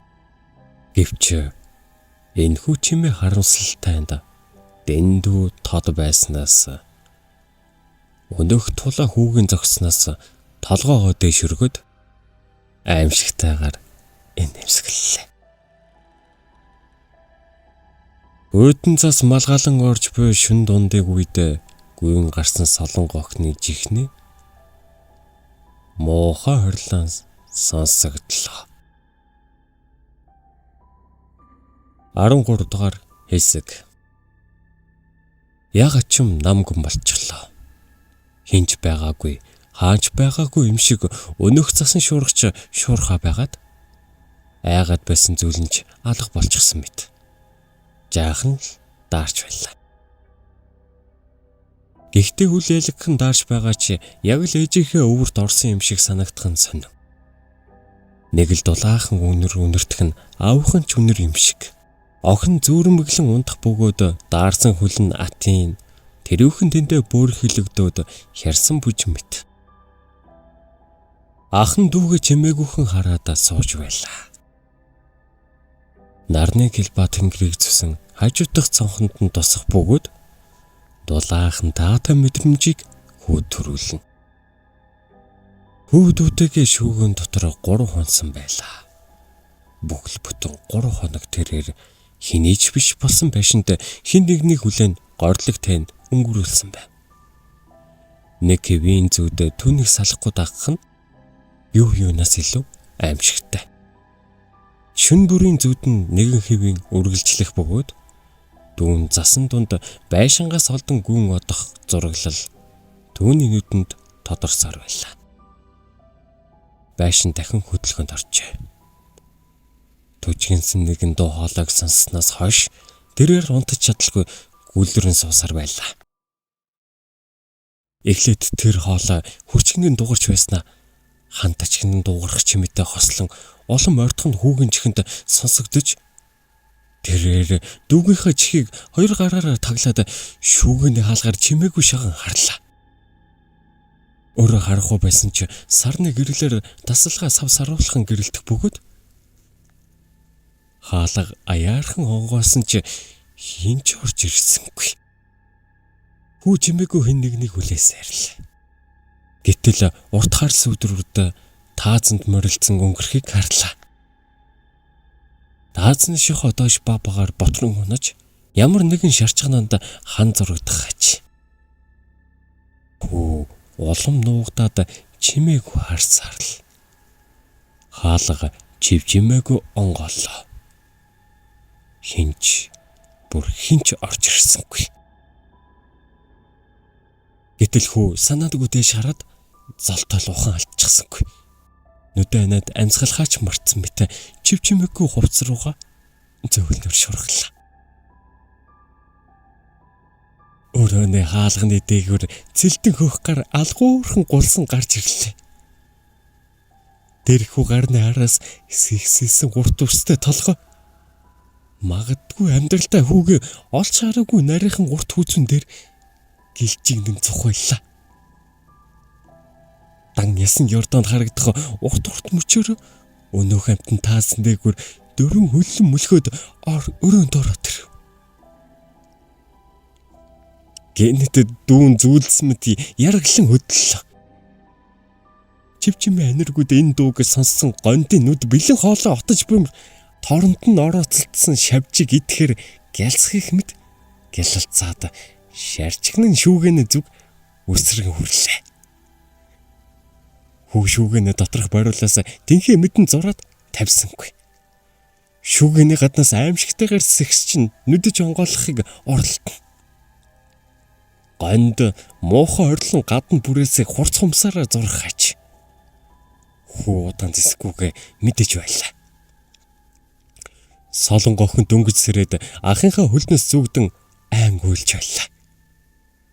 Хөөрхий хүүхдүүдэд одоо туслах хүн нэг ч үгүй болсон. Гэтэл гинэт машины гэрэл гялсгийн өрөө гэгүүлэхэд гонд чарлан цаашгүй гүн алга боллоо. Хүү охин хоёр аль алин гайхан юу болсныг ухаарах сөхөөгүй бие бинээ гайхан харлаа. Ойртон ирж буй машины гэрэл харанхууд бүхний гэрлээрээ сүлэн дайрах шиг. Машин үүдэн дээр нь зогсоход дотроос нь буу барьсан нэгэн гүйн гарч ирэхийг хүү мэдсэнгүй.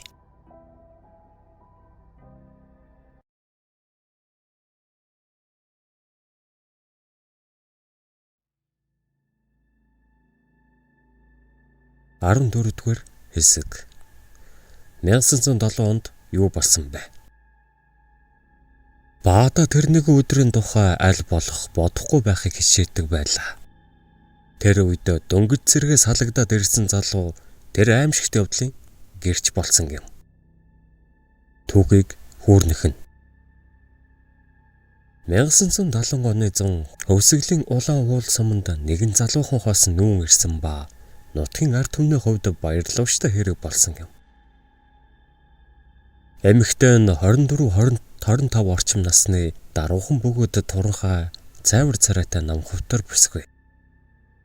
Харин нөхрийнх нь хувьд үргэлж бусадтай дуу шуутай инээд наадан болгон явдаг хөгжилтэй ир байлаа.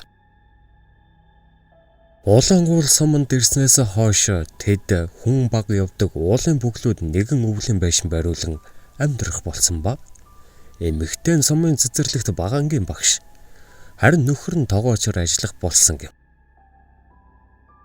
Бом бүхэн зан цайтай залуухан хосод ам сайтай байдаг байлаа. Нутгийн хөгшчүүд хоорондоо үлгэр жишээ сайхан гэр бүл хэмээн ярилцгаагаад ганц гэмн үрийн золоо үнэрлээгүй юм да хэмээн жиг жуг хэлцэх нь сонсогдно. Гэсэн хэдий ч бүсгүй цэцэрлэгийн хүүхдүүдтэй амиа тавих шахам хайрладагт нь эцэг эхчүүд сэтгэл хангалуун байдаг байлаа. Удалгүй сонин үйл явдлууд хүмүүсийн ам дамжин яригдах болов. Залуу хос хүнсний зүйлээ ахуй хэрэглээнийхээ зүйлээ хизээж худалдан авч байгаа нь харагдахгүй. Эмэгтэй нь хүмүүстэй битгий хэл нөхөртөөгөө ч үг дуурахгүй дууга байдал нь хүмүүсийн ам хэлний бай болж байлаа. Гэсэн хэдий ч цав яраа тгсхийгээд намжиж залуухаас ч хүмүүсийн анхаарлыг татгаа байсан байлаа.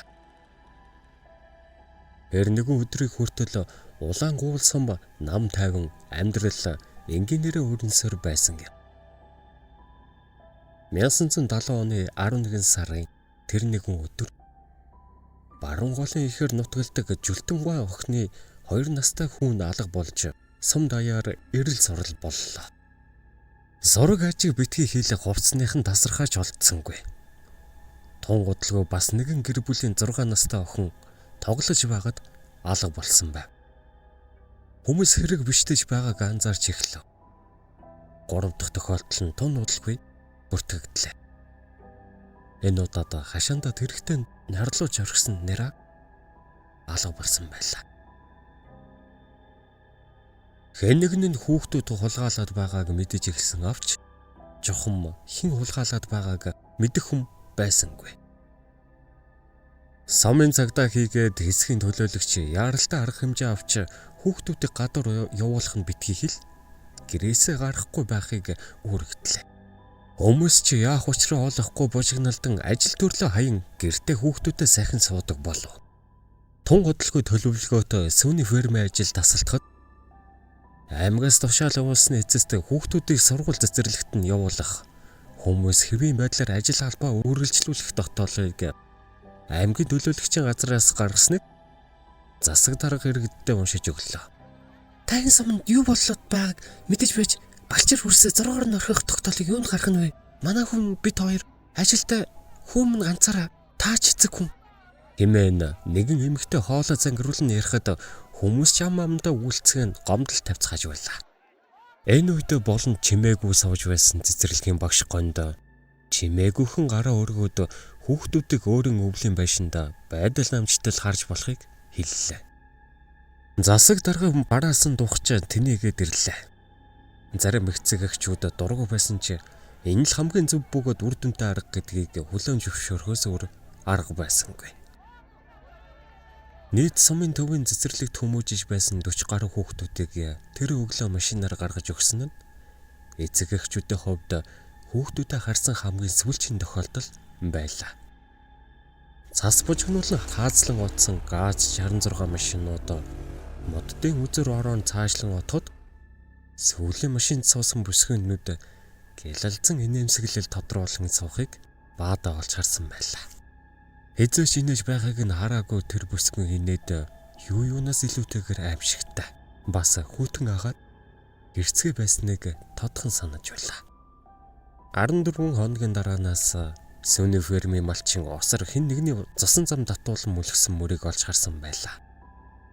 Мөрөөр мөрдөн явсаар тун удалгүй цус алтан осгож өгөхөөр шахсан хүнийг олсон нь цэцэрлэгийн галч өвгөн байв. Яаралтай айлын бараа харуулсан ч хөөрхөн өвгөн зөвхөн цорын ганц үг хэлэх төдий болоод л амьсгаа хураачээ.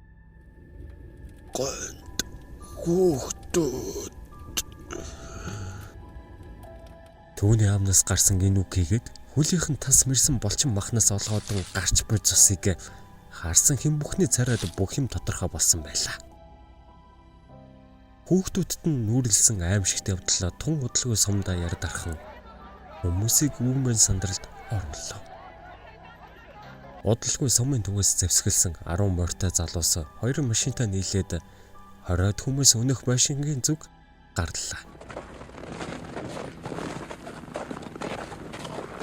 Харин маргааш орон тэдний хоёр нь л буцаж ирсэн юм. Ирсэн хоёрынх нь нэг нь тэр даруйдаа нас барсан бол нөгөөх нь аимшигт явдлын эцсийн гэрч болон үлдсэн ч удалгүй гал заврсан юм. Залуугийн цус хурсан нүд хөөрхөлөлтөөр бүлтгэн нь харж үгч хэлж чадхааргүй айсан ч болсон явдлыг тэнд байсан цөөхөн хүмүүст хэлсэн юм. Залуусыг байшин баригдсан өнөөх он чөлөөнд орж ирэхэд нүднийх нь өмнө тэдний зүвдэнд ч үзээгүй аимшигт явдал угтжээ. Тэр хавийн ойролцоох цас яг л мал нэдлгааны газар шиг улаанаар будагдсан байлаа. Байшин дамтай голтой хинч байсангүй. Харин өмхөрсөн махны нэлэн үнэр цус болсон хувцсны тасархаа. Энд тэндгүй асгарсан цусал байшинг бүхэлд нь буджээ. Тэд ямар ч хүн ямар ч хүүхэд олж харсангүй. Ядаж тэдний зогцосч тэнд байсангүй. Харин доод давхрын агуулах бололтой хөрөөнөөс л муудсан махны ихэнх үнэр гараад байгааг сүлд мэдсэн байв. Өрөөрөө хэсэг залуус бамбар барин ороход үүдэнд нь үлдсэн хүмүүс тэдний хүлээн гаднанд сууж байлаа. Гайхалтай нь бүхэл бүтэн 2 цаг өнгөрсөн ч өрөөнөөс хинч буцаж гарч ирсэнгүй. Гадаа хідэнэ гүн харахгүй болж хүйтэн салхи ууган үлээж байлаа. Бодлого бие засгаар гарсан залуу удаж орж ирсэн чи утга учиргүй туулаан тухай амдаа бутнаад эхлэв. Хүн шиг том туулаа байсан. Туулаа над дээр ирсэн. Туулаа надад үнийг хэлсэн. Залууг нөхд нь гэрэл дойртуулан хартал нүдэн час улаанаар эргэлдэж байлаа. Газар доорх агуулхаас 2 залуу хар хурдаараа гүн гарч ирлээ. Тэд ухаан жолоогүй гүүх явцдаа хажууд нь цуснд будагдан үхэцгээс хүмүүсэгч олж харсангүй. Олж харагч тэнхэл байсангүй. Энэ эмсэглэн буй туулагч харсангүй. Уяан дээр буй морд дээр очиод ухаан жолоогүй дахиж байснаас ч ардаас нь нэгэн нэвсгэр хар юм асар хурдтайгаар хүн харахгүй ойгоор орилон тавхиж мордын үргэн босгож байсныг ч салсангүй. Тэдний нүдэнд зөвхөн нэг л зүйл харагдаж байлаа. Агуулх руу орсон залуус эхэндээ бөхчин муухай үнэр танар хийгээд харанхуйд дотор нь муухай оргин хэсэг зогсон орчноо ажиллаа. Агуулх гэж нэрлэгдсэн зүйл нь үнэн хэрэгтээ урт ханахгүй хонгол байв. Дотор нь хуучирч муцсан эд тогшлоо хадгалдаг байсан илт. Хуучин бүр авдар дээр нь тавьсан тэмдэглэлийн зузаан дэвтэр хүмүүсийн харан дүртгэд Нэгэн залуу авч бамбарын гэрэлд эргүүлэн уншлаа. 15 дугаар хэсэг энэ эмсэглэл. Залуу бамбарын гэрэлд шарлаж хуучирсан тэмдэглэлийн дэвтрийн хуудсыг сэхэн уншлаа. 1969 оны 3 сарын 14. Бидний хормын анхны өдөр энэхүү тэмдэглэлийг нээж байна. Өөртөө байгаа бүхнээрээ би түүнийг хайрлах болно. 1969 оны 3 сарын 18. Дуугүй даруухан гэдгийг нь мэдэж байсан чинь бодож байснаас минь илүү дуугүй хүн юм. Тууланд ийм их дуртай гэдгийг нь би яагаад мэдсэнгүй вэ? Маргааш түүндээ зориулж хостуулаад ичээ гэж шийдлээ. Залуус хуудсыг нэлээд хойш нь эргүүлэн дахин уншлаа. 1969 оны 9 сарын 27. Яг юу болоод байгааг ойлгохгүй байна. Тэр эзнээс түүх юм ахад идэг байсан мэдэхгүй. Түүний талаар юу нь би яг юу мэдэх вэ? Миний эхнэр хэм бэ? Яагаад гонд гэж нэрлсэн юм бол? 1969 оны 10 сарын 2. Хайртай нохоо маань өглөө хүчгсэн байгааг олж харлаа. Тэр яг одоо өөрийнхөө хаалгыг цаавчлаад юу хийгээд байгааг би хэлж мэдэхгүй байна. Өчигдөр түүний нүдэ яг л гүн хар худаг шиг харагдаж байсан. Тэр намайг цаавширтад инээмсэгэл хэмээн шивнэсэн. Би нэмсэглэж чадаагүй. 1969 оны 10 сарын 11. Анх удаа түүний маш их уурлаж байгааг харлаа. Тэр намайг явах юм бол гэр бүлийнхэн хийгээд танд бүх хүмүүсийг минь ална гэсэн. Толгоо өвдөж байна. Энэ юмсгэлэх хэрэгтэй. Инехгүй бол тэр намайг. Залуус дахин цааш хит хитэн хуудсыг эргүүллээ. 1969 оны 11 сарын 14. Түүнийг ийм сайхан хоол хийдэг гэж мэдсэнгүй. Дахиж яг ийм хоол идэхийг би маш их хүсэж байна. Яг одоо би энэ хоолны төлөө юу гоч өгөхөд бэлэн байна. 1969 оны 11 сарын 18. Би бахаар өөрчлөгдөж байгаагаа мэдэрч байна. Өчигдөр орой тэр ээлжид махан хоолой хийсэн. Хүн юм ах. Гэхдээ маш амттай. Үгүй. Би бүхнээс холдоод явмаар би энд хамт амьдраад байна. Өлсөж байна. 1969 оны 11 сарын 22. Би одоо үргэлж нэмсэглэж чадхаарлаа. Тэр би үнд баяртай байна. Би рүүгээ гайхан харсан залуус тэмдэглэлийн сүүлийн хуудсыг эргүүлэн харлаа. 1969 оны 12 сарын 25. Миний туулаахан. Би түүний эргт бяцхан туулаа. Надад дуртчих би. Бас жижигхэн боловч хурц шүднүүч би. Түүний хүйтэн гартаа тэврүүлээд чихийг минь элбэнс авах тэр мөчид би жинхэнэ туулаа болсон мэдэрдэг. 1969 оны 12 сарын 29. Туулаа. Миний туулаахан. Туулаа бол эмзэг өвсөн тэжээлтэн хідэж. Цагаат бол юу хийдэн? Мах, цус, тасарсан шөрмөс, өмхөрч муудсан хүр. Тэр байтугай дөнгөж төрсэн хүүхэд байсан ч хамаагүй. Би түүний тоолаах. Эцсийн хуудсанд бичигдсэн эдгээр үл ойлгогдсон мөрүүдийг уншсан бүгдийн царай гайхаж хачирхсан. Бас хөө чихүүцэн байдалтайгаар бибийн нүргөө харлаа. Яг энэ мөчид болонгийн харанхуй хонглоос хүт хинхий нэх чимээ гарлаа. Энэ чимээс цацсан залуус би рүүгээ айсан нүдээр хараад болон гэрэлтүүлэхээр бамбарын гэрэл тусахад харанхуй болон багаар бамбарын гэрэлд идэхтэхэд хүмүүсийн нүдний өмнө аврах том цагаан зүйл цааш харан нүрээ дараад инээж байлаа. Яг л бяцхан охин загнуулсандаа ихэр татан хуйлж буй мэтэр мөрөн жижигнэн хөдөлснөө өнөөх амтан эргэж харлаа. Бүдүүн гар уцаар махиглан татаж ойсон нь түүнийг яг л инээмсэглэж буй мэт харагдвал. Гэвч татаж ойсон жавсныхын цаанаас зүүмэт иржгэр хуурц шүднүүд харагдана. Өнөөх амиг нь ойсон утсаа тас хэмлэхийг хүссэн мэт хавирлдан байгаач. Чөтгөр бурхан минь тэнгэр минь хэмээн хамгийн настай нэгнийг дөнгөж амдаа бутнах төдөд өнөөх амтан эргэж дайрахад хүмүүс айсандаа хөдөлж үл чадам зогсоход тэдний гарт байсан шатаж буй бомбор газар торхин унлаа. Унаж буй бомборын гэрэлд инээж буй аврах том туулаа нэг гартаа заазар барин угсахын дайрч буй дүр төрхөл үзэгтэй дөнгөрөв. Нөхдөйгөө аимшигт амтанд бариулахыг дөнгөж харсан гурван залуу өөдөөд хар хурдаараа чихэлдэн зогтлаа.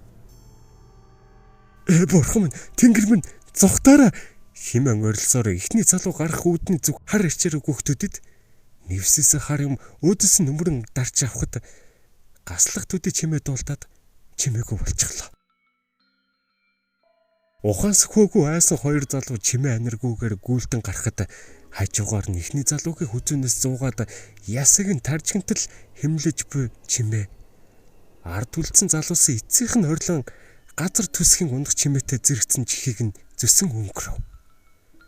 Эцсийн мөчөж толгоо эргүүлэн харсан хоёр залуугийн нүдэнд зэлдэн хүүх урт биетэй сэгсэсэн амтан олзоо ухаангүй хэмлэн зулгааж байх нь харагдана.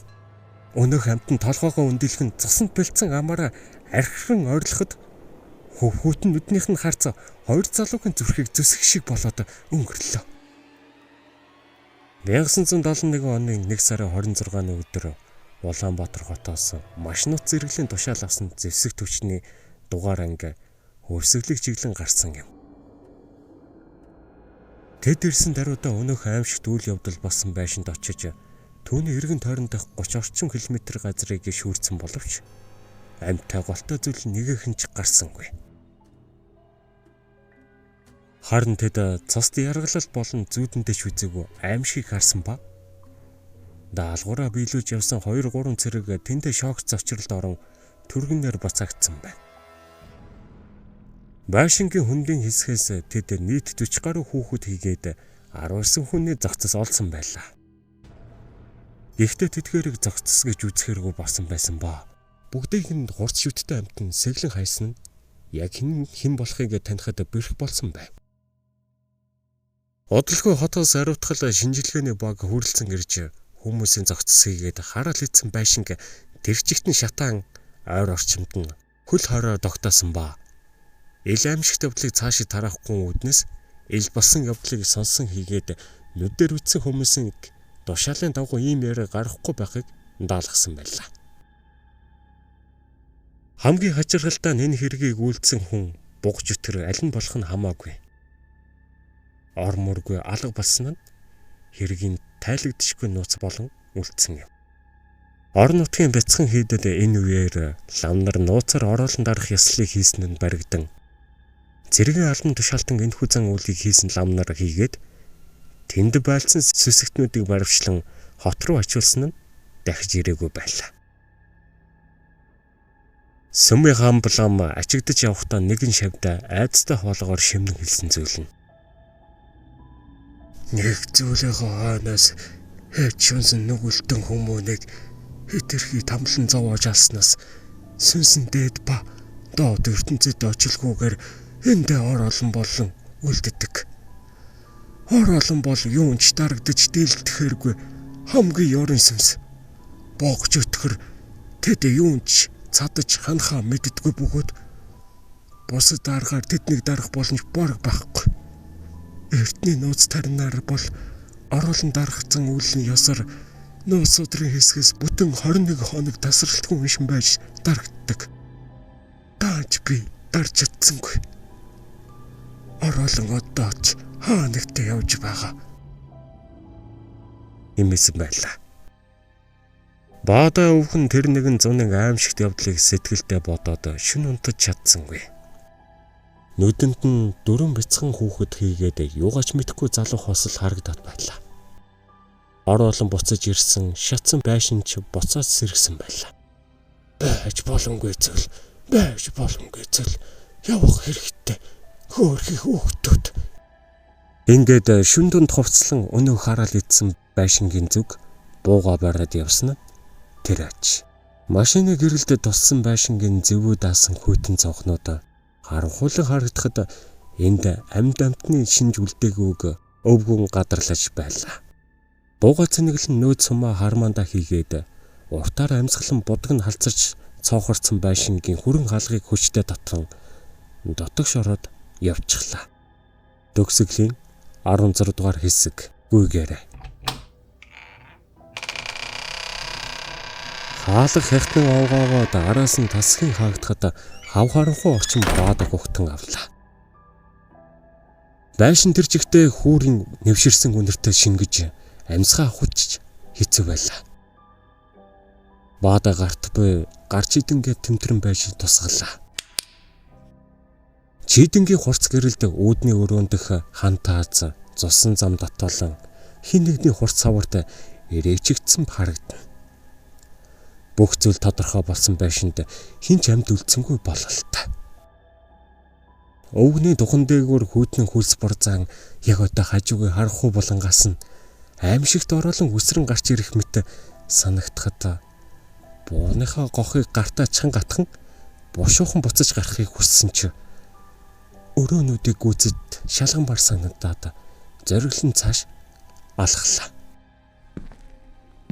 Гарч идэнгийн гэрэл хэдий хурцч тодорхой тусгасан хэсгийг гэрэлтүүлэх бөгөөд түүний цаадаг харанхуйд жохом юу нуугдаж байгааг хэлэхэд бэрх. Өвгөн алгуураар гэрлийг эргүүлэн зочны өрөөний зөв тусгатал гинэ чидэнгийн гэрэлд нэг харам сүрсархэн орж ирээд цааш шатар өгсөн цугтлаа. Төөний ясархаг урт хөх хөлөл чидэнгийн гэрэлд харагдаад цааш талд оров. Өвгний зүрх золтой ламаар нь гарчихсангүй. Айсандаа өнөг шатны зүг хэд буудлаа. Бууны хошуундах гутаа гэрэлд тунран харагдахад дээд давхраас өнөг амтнд муухай часган орлох чимээ сонсогдоод дээрээс асар хурдтайгаар төжигнэн бууж ирэх чимээ сонсогдлоо. Өвгний сандран бууга цэнэглэхээр хармаарууга гараа явуултал барьж байсан чидэн газар унанд өнхрөн одлоо. Орлон таацхан төжигнүүлэн улам ойртоход өвгний гар салганан хідэн самаа шалаар нэг өгрүүлэн гардах сүлийн гац самаа арай хийж бууныхаа замбүнд хин цэнэглэлтэл нэвсээс хар юм урдах шатаар нь сүрсэрхэн буугаад ирлээ. Өвгөн түүний зүг сандран буутахад бууны сумны гэлсэх гэрэлд нэлт цус басан хурц шүттэй амаа ангасан цэлтэн хүүх амтан харагдах нь тэр. Сум ороолонгийн баруун мөрөнд шавхын туснад илт. Өнөөх амтан муухай орлоод хазганан шатар өгсөн цааш зогтлаа. Бушуухан газар унсан гарч идэнгээ бариад сумнуудаа арай ядан төж бууга цэнэглээд өвгөн хаанаар нь уртаар амьсгаа ав. Гонд. Бурхан минь ийм аимшигтай амтан байсан эргөө. Өвгөн цааш явах тэнгэл байсангүй. Одоо түүний толгойд буцаж хаалгаар гараад машиндаа суун энэ хараал хийсэн газрыг хурдан орхих л бодол хамгийн түрүүнд туслаа. Эргээ дар нурууга ханад наан үүдний зүг алхаад яг хаалга онгойлохын даваан дээр дээд давхраас жаахан хүүхдийн цангилсан тус сонсогдлоо. Хүн байна уу? Туслаарай. Хүүхдээ энэхүү тусламж ирсэн өргөлтэй хогныг сонссон өвгний царай бараанд хаалганы бориолоос гараа дотоод эргэн харлаа. Эш чаавас гэж амьд байна шүү дээ. Амьд. Өвгөн шатаар алгуур өгсөн дээд давхарт гарах чимээтэй зэрэгцэд хин нэгний хорчоон тохоор инэг чимээ сонсогдлоо. Асар хүчтэйгээр угс чин татах чимээ цаад өрөөнөөс муухай инэг чимээтэйс хослон гарч байв. Өвгөн өрөөний үүдэнд хурч очоод нүдэндээ итгэсэнгүй. Муухай том туулаа нэг гараараа шүүгний хаалгыг татан өнгөчих ач. Нөгөө гартаа барьсан том хөрөн гişтэй заазуураас нь цус туслан газар тов төвхийн унав. Өвгөн туулааны зүг тэнхээ мэдэн хашгираад чийдэнгийнхээ гэрлийг тусгалаа. Туссан гэрэлд үслийн мохоо нэмсгэлсэн туулаа хялан хархан тэр. Үүний цус хурсан улаанууданд үзэн ядалт хорсон шингэсэн гэлтэй. Галз урсан мэт муухай мөрөг шиг болоод иргэн дайрлаа.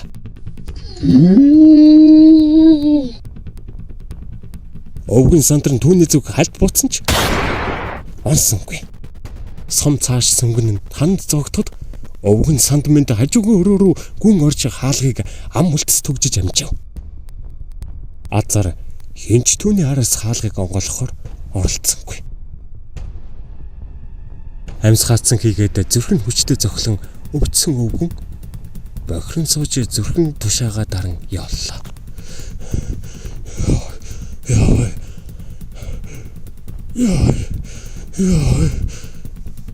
Нэг, хоёр, гурав, дөрөв, тав. 6 секунд өнгөрлөө. Гэнэт ард нь хэн нэгний яргалан дуурах чимээ сонсогдоход өвгөн иргэн харж гарч идэнгээд дуу гарсан зүгт тусгалаа. Эхлээд өвгөн хэн болохыг нь таньсангүй. Гэсэн ч тун удалгүй гэрт нь хэд хоногийн өмнө нэн сууж байсан эмэгтэй болохыг танилаа. Хүүхдүүдийн ээж. Царайна цусгүй болж хувхай цаагаад бүх биеийг нь төмөр уцаар арын модтой багалсан эн тэндээс нь өмцөм хатсан шархнаас нь цус баг багаар туслан байх бөгөөд урсан бүр цусны доор халцарч зэвэрсэн том төмөр хувь туссан байлаа. Хүүхэн өөрлөн тусгасан гэрлийн өдөөс тамирн барагдан ширгэгдсэн нүдэ хагасны хараад гараа салгалан байж хажуудах орны доод тал руу заагаад ухаан алдан унлаа. Өвгөн түүний харцыг дагуулна хуучин том модон орны доод хүнд ирв чийдэнгээ тусгалаа. Чийдэнгийн гэрэлд гинэт орны хөндөгөөс өнөөхөө ороолон үсгэн гарч ирээд өвгөний хөлнөөс зүгдэн махыг нь өмөр зажлахын тэр. Өвгөн ордуу тавин яолж бууны зүг гараа сонголоо. Энэ мөчөд өрөө чимээгүйхэн онгоход өвгөний нүдэнд инээмсэглсэн том туулааны толгой цохолцсон гарч ирээд л нүд нь харанхуулан унахад харманаас нь калибрын том сумнууд торхон асархан тэр. Гүүрээ химэн хүү шимнэхэд жаахан дүүн ахынхаа зүг үл мэддэг толгоогоо дохин гараасан чангаар атгалаа. Доод давхрын үүдний хаалга чимээгүйхэн нэгдээд хоёр жаахан амтан цааш зүхтэн гүөх чимээг байшинд байсан амтай голтой хинч сонссонгүй. Амдаараа идүүлж буй өвгөнч сүүлийн тусал зовсон юулэгдэн үхэж буй хүүхэнч тэр. Томцсон дээлэр орсон жаахан дүүгээ хөтөлсөн хүү шинхэн гарсан машины зам даган дуу чимээгүйгээр гүн моддын дундуур орон сөмөлзөн алга боллоо. Тэр шүнийг харанхууд ганцхан хараалт байшингийн дээд давхраас гарч буй зэрлэг орлон л уй уйхэн сонсогдсон нүгэлт айн цаад руу цөөр атуулан одох бүлгөө. Зохиолыг бичсэн Учрал. Дуу оруулсан Цодхүү. Төгсөн. Хэрвээ манай сувг таалагдж байвал лайк, саб дарахаа битгий мартаарай.